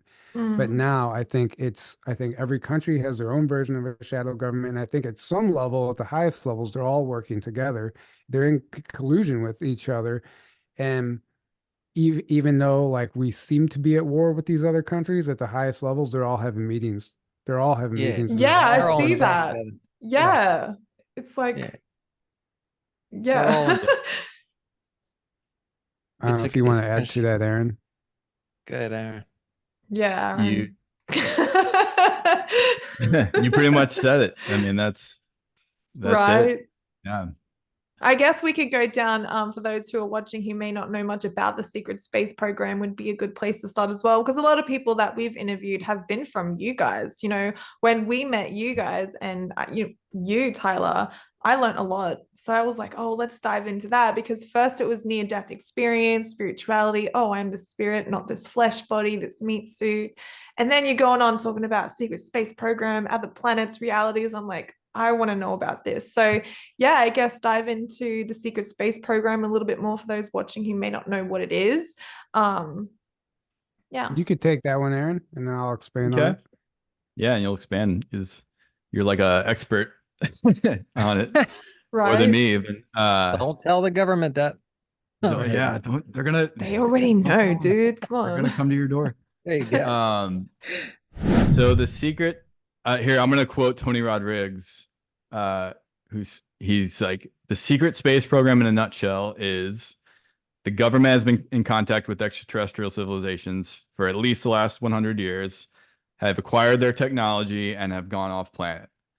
In a big nutshell, that's essentially what the secret space it's secret space programs, by the way. There's not like one program. There's many programs. And they're basically breakaway programs and civilizations that, they have very, very advanced technology that they're able to travel the cosmos, essentially. And many of them are based on Earth, some of them are kind of like sub compartments of like the US military, for example. Like the Navy has Solar Warden and their own programs. The Air Force has their own secret space program. But there's other countries, militaries that have their own as well. And then there's like the Nazis that developed theirs going back to at least in the 30s, if not earlier, had a base in Antarctica that they were operating out of. Admiral Byrd, found that out. There's that whole thing. And that's why a lot of these, supposedly the Nazis teamed up with the Draco reptilians because they were kind of on the same frequency of like wanting power control and all that stuff.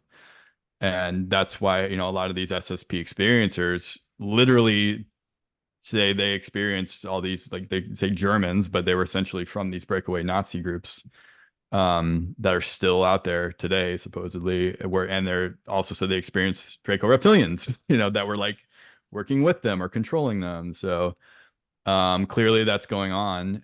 But that would be more the negative aspects of the secret space programs that, what they would do, like what Tony Rodriguez and Corey Good and Johann Fritz and all these people, Daryl James, they were kind of like slaves in these programs that either were taking against their will or signed up, were kind of like tricked into it, signed up not knowing what they were signing up for, like Daryl, until they're already in it. And then they're kind of used as slaves, slave labor essentially, and treated like animals, and it's really, and many of them, like Tony and others, were like sexually abused and horrifically abused, as well. And and you realize like all that's tied into the Earth Cabal. Like it's like all part of, it's all a hierarchical structure of this one system that has these all different compartments to it.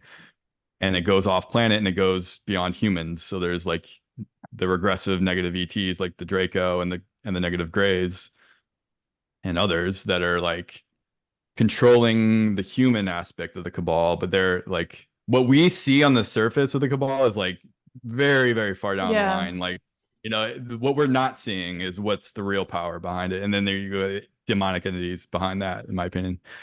So so that's the negative aspect of the secret space program. But then there's positive ones like in my opinion, the Navy and the Navy secret space program and others that are like, or ones that supposedly have like defected from that group that are like fighting for humanity now because they realize like we need to change things here. We need to free humanity and fight these people. And there's that going on as well. So basically it's just these breakaway groups with advanced technology that have broken away from Earth and they've mingled with ETs and, going to other planets and all kinds of stuff and doing different missions and things. So yeah, that's in a nutshell. That's in the end, isn't the entire secret space program based around the slave trade of DNA and souls and stuff like that? Isn't that what they're the really negative all aspects? The negative Well, ones, yes, absolutely. right. And I mean, that's how they pay for it, right? And that's one of the big arguments. It's like, well, where does the funding come from? Well, when they don't have to pay anyone and they have this crazy technology that no one would ever believe that even exists, this time travel, age regression technology that just sounds like something from a sci-fi movie. And even when it's explained to somebody who is awake, it's still like, wait, like it takes a minute to wrap your head around what they're capable of and what's actually going on. Thank God for books like The Sands of Times and stuff that actually breaks down the origins of this technology from square one all the way to the point where they realize that they can leave this planet with this time travel technology, this time runner device that they have created. They can basically plug coordinates into it and they leave. They literally phase out of this reality and they can go any place in time that they want for weeks, days, weeks, years even, and then come back to the very moment they left, and nobody will ever know that they left. And they'll look exactly the same way. They won't have aged or anything, but they just spent 20 years somewhere else. And it's like they break down this technology in such a way that you actually understand it in these books, but then we have all these people explaining this happening and oh, it was taken for 20 years and age regressed and brought back and like, okay, yeah, right, like how does that actually happen? But when you feel into it, like energetically we understand, we know what's true, like in our soul understands this if you're honest with yourself and you're open, and you have to feel into this information. And the conclusion I've come to is it's absolutely true, it's absolutely happening. And you don't have to believe me. I like, go be skeptical about it, go look it up, research it, figure it out. But I personally feel like it's happening. And a number of people, including myself, I've experienced things of this nature that I've talked about in other shows. And I'm not claiming that I'm some secret space program super soldier, but but stuff happens, and humans are being used against our will sometimes, and we have to be even we just have to be able to at least entertain the idea of the possibility that these technologies exist. Yeah. And otherwise they're going to keep getting away with it. But as far as the secret space program, Gary McKinnon, if somebody wants something solid to Mhm. grab onto, There's a Gary lot of that. McKinnon, yeah, but Solid data that you can look up. Yeah. right, but that's one of the big ones, I think. It's He's a a big man one. who he basically hacked the military. He hacked Like NASA, yeah. he hacked NASA and the And Navy the servers Pentagon. and Yeah, the yeah. Pentagon, basically the intelligence agencies. And Mm. what he found was literally documents about the Off-world secret fleets, off-world off-world fleet, non-terrestrial commanders, officers, even a non-terrestrial photo officers. of a cigar-shaped craft in our Mhm. atmosphere, and basically all like hardcore smoking gun evidence of a US Navy secret space program. And like he literally this even hit the news, I think. Even Yeah. I don't know how mainstream it got, but what year was that? 2001 or something? 2002. Here, I have a little section on him in my book.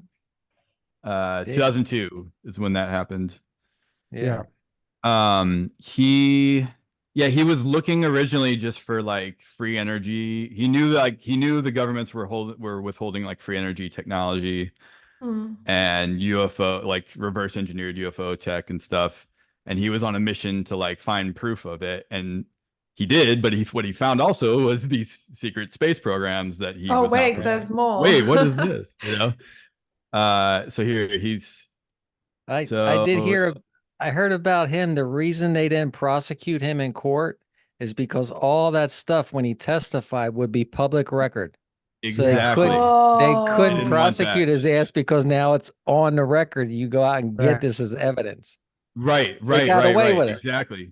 Exactly. So that's why they That's a didn't trip. do that. Yeah, so it was literally called the biggest military computer hack of all time. He claims he was searching for evidence of UFOs and advanced technology. And hold on a second. So he found information on non-terrestrial officers, fleet-to-fleet transfers, and a program called Solar Warden. And he said he found a list of officer names under the heading non-terrestrial officers, fleet-to-fleet transfers, And ship names. and he looked them up and he said these were not. He looked up the names and there's like these weren't U.S. Navy ships. So I remember the the Nebuchadnezzar was on there. Like, they were ships. They were spaceships. They weren't water ships. Right. That's what. And so this is during a Project Camelot interview. He said, "What I surmise is that an off-planet space marines is being formed. And if you actually look at DARPA, the Defense Advanced Research Project Agency literature at the moment, and in the last few years, a lot of government and space command stuff is all about space dominance. It is really, the final frontier. Yeah, so I think it's natural for them to want to control space and to be developing space going force in secret. I think they're most likely using technology reverse engineered from ETs." His exact words from that interview. Yeah. Yeah. I mean, so to me, that is something that a skeptic can, go dive into if you're just wanting to learn about this stuff and get your feet wet, and then take it further from there. And, when Daryl was brought into the program, he actually signed a whole stack of paper. He was asked to join the Hi, programs. Daryl. And, There you go. but whenever he was being told about what Solar Warden was, his executive officer says, the Gary McKinnon hack in 2002. He's like, yeah, that's all real. Like his executive officer just like matter of factly said, yeah, that's all real.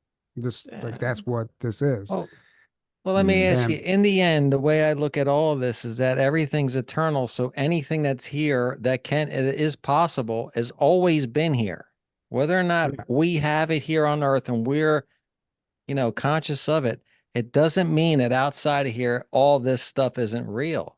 Like anything you've ever seen in a movie or thought about, actually you thought about it because it is real. It exists. Right. It's not that we're evolving into it. It's that they're giving it to us as our consciously ready for it. You don't give a baby an atomic bomb, right? Right. Doesn't mean the atomic bomb doesn't exist though, because the baby doesn't know about it. And just to be clear too, Exactly. so the secret space program exists without the 20 and back technology, right? There's military groups, and I would say even private corporations at this point go into space daily, right, with their Yeah. own means via their reverse engineered craft and even time travel devices, whatever it is. I don't think you actually have to be abducted into the programs for this whole thing. It's already operating. That's just how they Right. are. That's how they're able to keep it going. That's how they're able to keep the machine fueled, is through slave labor. And that's why they realize, oh, we can take these people and put them back and they'll never even know it. How And do Wipe we their know memory and we're never not? even know. How do we know this is not all just like, what's the word? Shadow memories? What do you guys call Oh, it? screen memories? Yeah, Yeah. like, How do we Programmed know we're memory. not in a pod right now, imagining all of this? oh, right. Yeah. I mean, there's That's that a whole is other one of the discussion. that is one of the arguments that some people, especially like ex-Illuminati people, come forward trying to say, oh, it's all virtual reality screen memories. But of course, if they convince people to believe in that, that means That's that what they. now they're not in trouble for abducting humans. Like, of Oh, course, they're going to come out with right. an imposing narrative Right. saying that it's Nothing all to see made up. here. Move along. Right. And It's all just fake memories. Don't worry about it. It's all just fake yeah, memories. and they illusion. even That's what they want you to believe. Of course, yeah. they're going to propagate that. They even Right. created, like, you can go look this up. It's a false memory foundation, which is Mhm. literally what they do is take people who are like accusing someone of raping them, right? They'll take them to this false memory foundation, and literally almost they're paid. This people have like done the deep dive on this. They're basically paid to convince people that this is a screen memory, that they're making this up. Hmm. Because now if they can convince them that it's a false memory, then this person gets away with rape, right? Because Yeah. they're Gets they're thrown out they're, in they're court every literally time. it's Oh, literally must be put false. in place by the government to protect all the people that Mhm. are doing the dirty work. And Yep. so whenever these people come forward with these accusations of being raped by celebrities and musicians and all these people, then they're sent to this, oh, you need to go to this clinic and see one of our therapists. Well, that therapist is in place to trick them Mhm. and convince them that their memories were Mhm. it didn't happen. And then Yeah. they give them meds, and this is like something you can go research. This is not bullshit at all. If they're It's doing that with, gaslighting. It's yeah, gaslighting. if they're That's if what they're it doing is. that at the lowest levels, of course they're going to come forward and try to do that with the secret space program information, which in my Right. opinion, like I'm sorry, you can't just explain that away. Yeah. I mean, clearly, and all the people that are running around screaming this, like they already want to believe, for whatever reason, they all have their different reasons of why they don't want to believe in the secret space program. Whether that means they were triggered by one or two of these guys and they'll like, oh, it's all fake. And then they run with the idea of, oh, it must all just be, clearly all these people, they're either all lying or they all actually believe. Well, clearly, like, I think there's enough of them now that like you can tell they're not lying. They 100% Oh yeah, for believe what they're sure. saying. Okay, so they clearly believe it. So it must just be programmed memories. Like that's the only thing. So they just run with that narrative. And clearly they've done basically zero research or very little research because there's so much, even outside of the personal testimonies, like the Gary McKinnon, like William Tompkins, and all the there's Sean David Morton books, all the Sean the David Morton same books, all documents, even like there's so much data out there that points to the fact that this is going on. the That John it's Lear report from pretty obvious. There you 1987. go. John Lear, William Like Cooper even talked I about it. literally Michael have Ralph. a John Lear report that was gifted to me from 1987 that has more disclosure in it than the stuff that we're getting now in 2024. And it's out there. The documents are out there. The information is out there. It's Yeah. in mountains, literally mountains. We're John Lear busting at is the a trip and a seams. half. Right. Who's So we're John busting Lear? at the seams with evidence. John Lear's was he was the most decorated airman in the Air Force. Yeah. He had like all of the what am I trying to say? Awards. He had flown every plane coming Yeah. out of Yeah, the Navy when he yeah. retired. That Well, guy he was There's a- the there's heir a- of worked for the CIA. Lear, the Yeah, Lear his dad jet. There's a invented term. the Learjet. Dad Oh, invented the Motorola Learjet. So telephone. he was his son. Yeah. Motorola telephone, all stuff that was back engineered from Roswell crashes. Oh, But the right. guy said in 1954, his father's company had mastered anti-gravity technology. So why Mhm. how many 70, 80 years later, we're still putting gas in our car. Right. Yeah. Right. Right. Yeah. Yeah. What the So hell? Listen, William Lear. that guy's a is rabbit the, hole and a half if you get into that dude. Like, Oh, God yeah, rest his soul. He was a wealth of right. He was a big whistleblower. Oh. So William Lear is the guy that invented Learjet. He was his son. And John Lear. So John Lear claimed that all his knowledge came from various sources, including his own research, insiders that have told him a lot of these things, leaked documents, and personal experiences. Contacts in the military and intelligence agencies and the government, all kinds of stuff. Like he had a lot of contacts. He was a very connected guy, and he was very adamant about everything he was saying. So, I think there was probably maybe some disinfo mixed into what he's saying, but I think the vast majority of what he was saying was spot on. You in just my got me opinion. thinking about I'm sorry. Greta Thunberg. I think I said her name right. That's Yeah. Thunberg. Mhm. When Yeah. she's going on about like the emission, the carbon, how could you guys be doing this? How are you not seeing what's happening to the planet? And then next minute they're talking about you need to start driving electric cars because that's going to save on carbon emissions and blah, blah, blah. But what you really don't realize is she's just a puppet playing the game to get you guys to get into your electric cars Yeah. so you can head to the 15-minute cities so you can be watched and programmed further. It's like, do you not see this shit right now? Like, I am not falling for this right now. At least that's what I clued on to. And the more and more I realize is I see that this is actually what's happening right now. They're trying to get us to go into these 15-minute cities. The ice caps are melting. Oh my God, what's happening to us? But they have to get us to get to the point where we're wanting all of that stuff. Yeah. Because otherwise we're going to revolt and we're not going to go along with it. They have to get enough of us to be on board and be like, yeah, give us all that. That's great. Yeah. So they're trying to, right, like you said, and then do all that's these where manipulations. what's his name? Tesla dude. What's his name? How do I not know his name? Elon Musk. Elon Musk. Elon Musk. Like that guy, he's part of it too. He's got to be part of the Illuminati for sure. yeah. Like I thought that guy was good Right. until I realized, wait, he's the one creating all of these electric cars. Jimmy, you're like, nah. No, listen, for any of them, even like that guy, what's his name? Neil deGrasse Tyson, when he comes out and talks. 100% controlled. For him to hide a the fact that he acts like he doesn't know that aliens exist and shit. Yeah. Like when somebody says that, I just like, all right, man, get the hell away from me. Like, well, here's the thing. He's one of the most brilliant idiots on the planet. Right. Like he has a lot of head knowledge, but he's really, really dumb. Right. Like, what are you hiding, man? Well, in my opinion, though, no, he knows a lot of truths that he's a puppet. He's controlled, and he knows he can't say. So Carl Sagan, he's like a big fan of Carl Sagan. He's like the new Carl Sagan, right? Mm-hmm. Well, Carl Sagan, if you study Carl Sagan and do research on him, like he was part of MJ12. What's that? He was originally part of MJ12. Right. Well, that lines up with what I'm about to say. Exactly. So he knew the ETs were real. He knew we had their technology. He knew a lot of this. He knew we're in contact with them. They've been here a long time. And you could see he was like starting to like allude to that stuff and he was really into UFOs and really interested up to a point.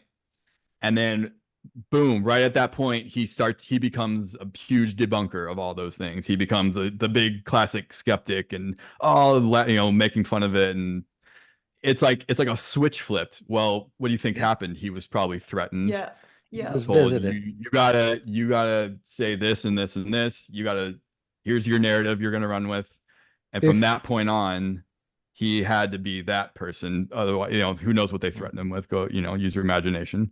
Well, I think from that point on, they realized any of these big public names, we're going to control them from the get-go now, instead of like letting them start to say, on their own, because they realized that with Sagan. So now Neil deGrasse Tyson, Bill Nye, all these like fake science expert guys, like they're totally and just spewing the narrative of what they want you to believe. Right.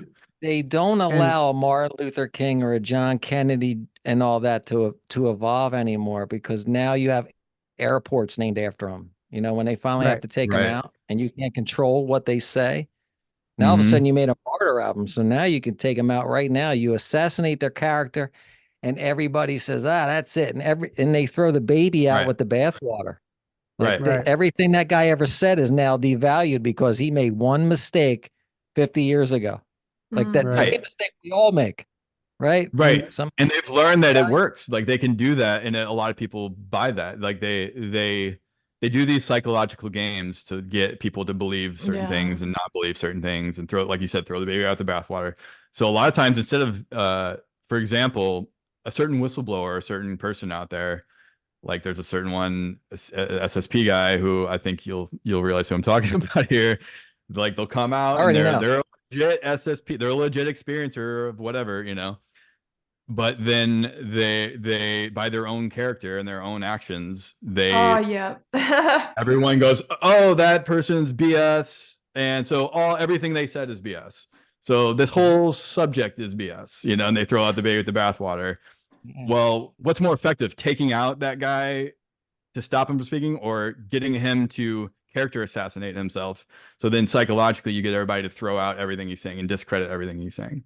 That's Yeah. Well, way more that's effective. They well, do that that's way more that's the than modern day killing a whistleblower. Like that's right. how Mm. they do it now. Right. They don't kill That's them. how They they do mind it. control them. They mind control them and get them to destroy themselves, basically. But Right. going back to Carl Sagan, like if he was part of MJ12, Majestic 12, which Majestic is like above Majestic. Majestic is a clearance level, right? Within the middle, like the Hmm. highest level of clearance. Yeah. Majestic and then above Majestic. But according to the Sands of Times books, again, at one point, Majestic 12, they were like the all-knowing shadow government. It wasn't just like Hmm. the surface level stuff that we read about on the internet. They were privy to like basically everything at the time. And that's why it was 12 people. And everybody wasn't even allowed to know, like originally, who the 12 people were. And it eventually all came out. But that was a major Yeah. secret at first. And Carl Sagan was one of these people. And if that's the case, if that's true, then he definitely knew like way more Right. than Right. all this stuff. And then for him to become a leading name in the science community and then debunking everything, Yeah. that's some heavily programmed, or he was paid off, whatever. Yeah. Or, who knows? We don't even know. Like, if these people are MK Ultra, do we have to consider that? Like, Yeah. just Right. Could be straight up that. mind controlled to like, they don't even realize that they've been altered in the middle of the night or whatever the case may be, Yeah. and they don't understand that they used to be a part of MJ12. Maybe they don't even remember it. Yeah, man. Right. Right. Exactly. Yeah, it gets deep. It gets really deep. And I think, I don't know about you guys, but maybe we'll end it here because we could just go on and on and on. And I just absolutely Yeah, love this yeah. topic. So, Oh, all yeah. of you who are watching, please go check out Journey to Truth podcast. They are no longer on YouTube, but you can find some individual podcasts with them on it. So, go on to Rumble. You guys have a Patreon. Check that out. But I guess to kind of end the podcast, what is something that each of you, and I might start with Tyler, what is something that each of you have learned that has changed your perspective of this reality since, your journey from Journey to Truth? What's something that's changed you guys? Oh man, that's like, is that even possible to answer that question? I mean, Right. It's a big question. yeah, I think we kind of answered it, and throughout this whole interview, it's like the reality slowly unraveling before your eyes as you become more and more open to the possibilities that anything is possible, anything and Mm, everything is possible. And I would say Mhm. something that I had to learn is that if you can imagine it, it's possible, right? And yeah. I had to realize at some point, I'm like, Yeah. oh, like they can do anything, and there's no lengths that they won't go to, and basically everything that every part of this control system is all an illusion. It's all like set up. It's all in place to keep us basically as a smokescreen to keep us from remembering who we really are and what this planet really is, and what this reality is all Mhm. about. So I don't even think I can answer your question. I'm just making shit up now. But um, I mean, honestly, like I just had to realize that it's all possible. I had to one day it just kind of Yeah. hit me in it hit me in meditation one day. I was like, oh, it's all real. Like it's all Yeah. real. That's what I learned, and like that's why when you Definition start, of the word infinite. right, yeah, it's Yeah. all real. Like everything that you see online, like that they're trying to debunk, obviously some of it's intentionally put there to, confuse us, and like some of it is bullshit, but at its core, it all stems from something. There's a truth that all these conspiracy theories stem from, all these sci-fi Yeah. movies stem from. It all stems from something, and it's all real, it's all possible, it all exists, and anything you can imagine, they say it's already happened somewhere else. So even like if your wildest imaginations can all be a reality somewhere else, or are already a reality somewhere else. Yeah. Damn. I don't think it's your imagination. You're seeing something that already happened. Well, I think when you daydream and you imagine, you Mm. might be seeing something that already happened. Yeah. Boring, funny. You're tapping into a quite literally another reality. It's just Hmm. like dreaming. Like if we think our dreams at night are just an alternate reality, it's Yeah. not a dream. Well, what's the difference between a daydream and a night dream?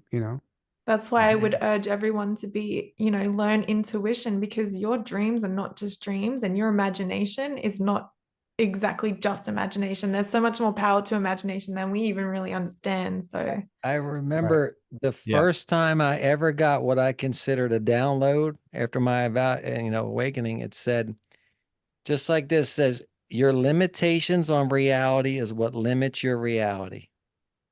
Meaning if Yes. Yep. if you think something can or can't exist, you've now made that your reality. Hmm. mm, Like, so if You've something doesn't exist because yeah. your imagination doesn't allow it to happen, it's not because it doesn't exist. Right. Yes. And it doesn't mean that You're other people live in that reality. It exists to them because they believe in it. Yeah. Right. So Well, that's, kind of the whole premise, overarching premise of my book is that the universe is infinite. That means everything exists in some way, shape, or form.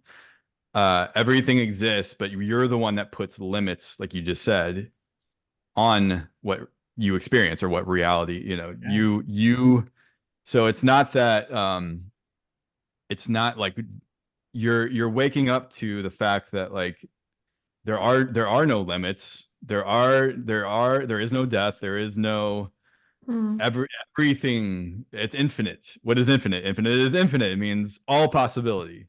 All possibility. Things you can't even imagine exist, Mm-hmm. or it's all in the mind of God, so to speak. And then that's all that exists is the energy of God, and then it's like dancing energy, and it's experiencing itself in different forms, but everything exists. So you're going to experience what's going to be mirrored in your temporary reality of what you're experiencing now. What's going to be mirrored to you is whatever you're holding within you. amen. And that's Yeah. where the law of attraction comes from. So it's not really it's not like you're attracting, it's a mirroring, because as above so below, as within so without. That's how the universe Yeah. works. It's a mirroring, because you're whatever frequency you're at is what's going to be a match on the outside of what's on the inside. Yeah. You So attract what you are, not what you want. guess What you guess who's in are. charge of that? Yeah. You, Yeah. no one else. You. Right. So you are 100% in charge of your reality. That means no one else is responsible for you. No one else can do anything for you. You are the one doing it, and it's waking up to that. And that's when your only choice is to become a sovereign being and taking your power back, because Yeah. you realize, oh, Unless, the whole time it's been me in charge. right. I've been Unless manipulated. you unless you realize you've had like an entity working through you or something. And Yeah, and Yeah. yes, That's obviously always that's an there's anomaly. that's what happened to me. Like I was like, oh, that yeah, wasn't even me the past 5 years. You right. know? Well, there's that as Yeah. well. Right. So, but in my opinion, everything's working. Everything, even seemingly negative, is all ultimately working for your highest good. Yeah. Even though it doesn't seem like that Yeah, temporarily at the right. time, That's a mind fuck right there, but The it's dark, actually true. the Right. dark is The dark, always serving the light. dark is always serving the light, even when it doesn't know that's what it's going, or that's doesn't what you don't realize that's what's happening. If you can Everything face your serves fear, then the dark is a target for you. That's what right, really it is. That when people can face the darkness and their fear, Yeah. Mhm. that is a target to walk through instead of avoid. Because when you get past it, you actually right, become a stronger person for it. Like you right, Right. actually liberate yourself. Right. I Well, right. it's found like that out in my own journey. Step into the It's light, like the darkness will flee from you. That's like biblical. It's in the Bible. It's one of the, that's true. It's like you get to a certain point of strength and sovereignty, and then you're out of their frequency range because now you're owning your power. And that doesn't mean you still have to be aware of things, right? Because you can always lower yourself back down to connect again, to allow those things to connect to you again. So it's about like, realizing you're ultimately the one with the power, and nothing outside of you can have power over you. Having power over is something, it's really an illusion. It's really like you are the one giving the thing that has power over you the power the whole time. You just didn't realize it, Yeah. But again, like Tyler said, that can absolutely happen in things, entities and all these things. that was. It's important to realize. Did everyone's screen just freeze for them, or was it just me? Like Just everyone that froze, agrees. everyone froze, including myself. Like usually, like you stay moving and everyone else freezes. Even I froze. It was Mhm. weird. Oh, that's weird. That Speaking didn't of happen. entities and whatnot. Right, yeah. Right, right. And there's something like Jimmy said, walking into that fear, like that reminds me also like something I heard is like the scariest option is probably the option that you should go with, right? Because it's Mhm. like in that it's the leap of faith, because that's Mm. scary, because beyond that comfort zone is where your growth is, where life begins, right? Yeah, And exactly. and so sometimes whenever you're like, oh, well, I can just stay like me right now. I'm like, I can just easily stay here in my home in St. Louis and like everything, I have it made. I'm comfortable. I understand. I feel safe. But where's the growth in that? Like Yeah. Right. the scary option is packing up and leaving the city and going down, moving somewhere else. And it's completely unknown. And where there's Mhm. all these unknowns, and I don't even know how it would work. But in a way, I'm getting to this point where it's starting to scare me if I don't do it. Like Yeah. now it's it used to scare me to do it. Now I'm starting to get scared of what happens if I don't do it. Like because I don't want to Right. I don't want to do this. Like this isn't what I consider living. Like I got to move around. I got to do something. There's something waiting for me somewhere else, and it's not here in St. Louis. That means You you're on feel your yourself divine path. stagnating. Yeah. Yeah, Stagnation is comfortable, right? It's yeah, comfortable. You know what to expect. It's safe. You right. have this sense of safety and And security, but I was that's just not life. That's not living, Stagnant right? no, water stinks, man. We got to clean right. that Right. shit. And We I got to was Right. just move. Innovate if you're Right. stagnate. I Yeah. was just outside, cutting my grass just the last time, and I'm like, I've been cutting this yard for going on 13 years now, like 12 Damn. years now. Right. I'm done. Like I'm done. I'm not gonna do this. I'm not gonna I don't cut want to this. do this anymore. I'm Right. not gonna cut this Yeah. godforsaken grass like one more year. Like this is it. Like like I literally just started. I don't even have a plan yet. I just started packing stuff up in boxes. I'm just whatever. Nice. I'm just getting it ready, and I'm gonna move. Like, and I'm just Take it's that leap. time. Yeah. But it's Nice. Proud of scary. you. It's Amazing. scary. Quitting my job was the Yeah. scariest thing I ever did, but it was the best decision I ever made. And little did I know that the universe had all of these opportunities just waiting on the Hmm. other side of that decision. Like a dam. It was like I quit and the Yeah. dam broke, and all I was flooded with these opportunities, and my Eh, life changed forever. You're Right. weighed And now down you by have the your possessions. right. And now you have the perspective of look at what all the things that would have never happened in the last, was it Yeah. 4 years now, if you hadn't quit Right. your job. You can now see what all the things that wouldn't have happened, but the Right. things that did because you took that leap of faith. Right. Right. Right. Look at you guys I'm not now. right. And I'm not making nearly the money that I used to make, but here's what it was. The money Right. was here, my happiness was here. Now it's flipped. Right. The Right. money's here, Awesome. but my happiness is here, and there's nothing that compares to Fulfillment. that. But I Exactly. know, I know with my parents, they're very religious, right? So what I always ask them is what, and it always comes down to having faith. That's the word I always hear. We have faith, right? Yeah. Same. I'm Same. thinking like, are you really in faith? Or are you in fear? If you're going to church and following these rules. And Right. I think true faith is what Jesus did when he walked out into the desert for 40 days or wherever it was. Yeah. Hmm. He didn't have a cooler behind him with water. He just walked out because he knew the universe, God, would take care of him. Now that Hmm. is true faith. It's the same Yeah. thing as quitting your job and doing everything you're talking about, Tyler.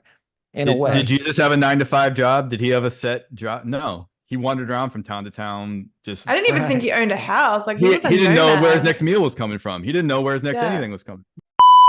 Well, no, But he had a it merciful all faith. step by step came to him. He had faith. He was living life. He wasn't. Oh, talking about the he wasn't Bible, staying you in- got me thinking, how the fuck did Noah? Is it Noah who built the boat and got every animal in the Yeah. world to get?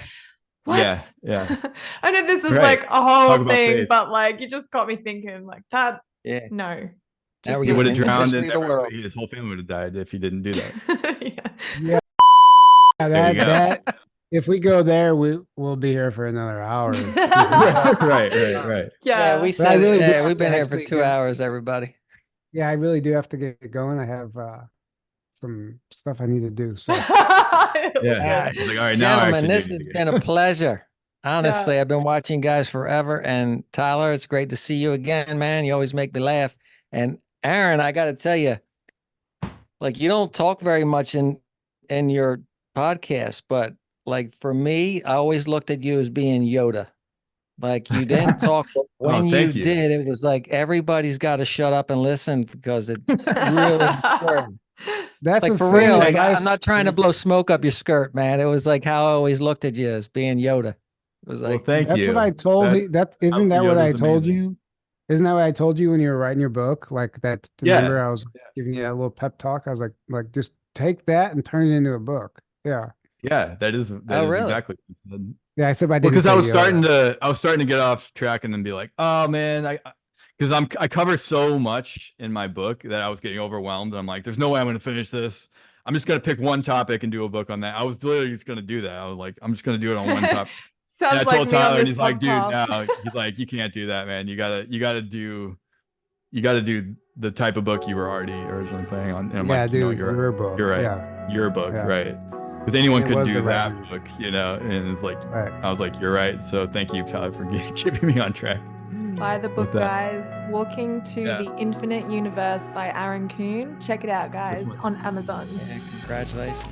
That's impressive. Thank you. Right on. Yeah. Thank you for having us. And you can Thank also you. find It's us on been a our blast. Thank website, journeytotruth.online. You can find everything we do there and sign up for our monthly email if you'd like. And we hope to see all of you at the conference next week.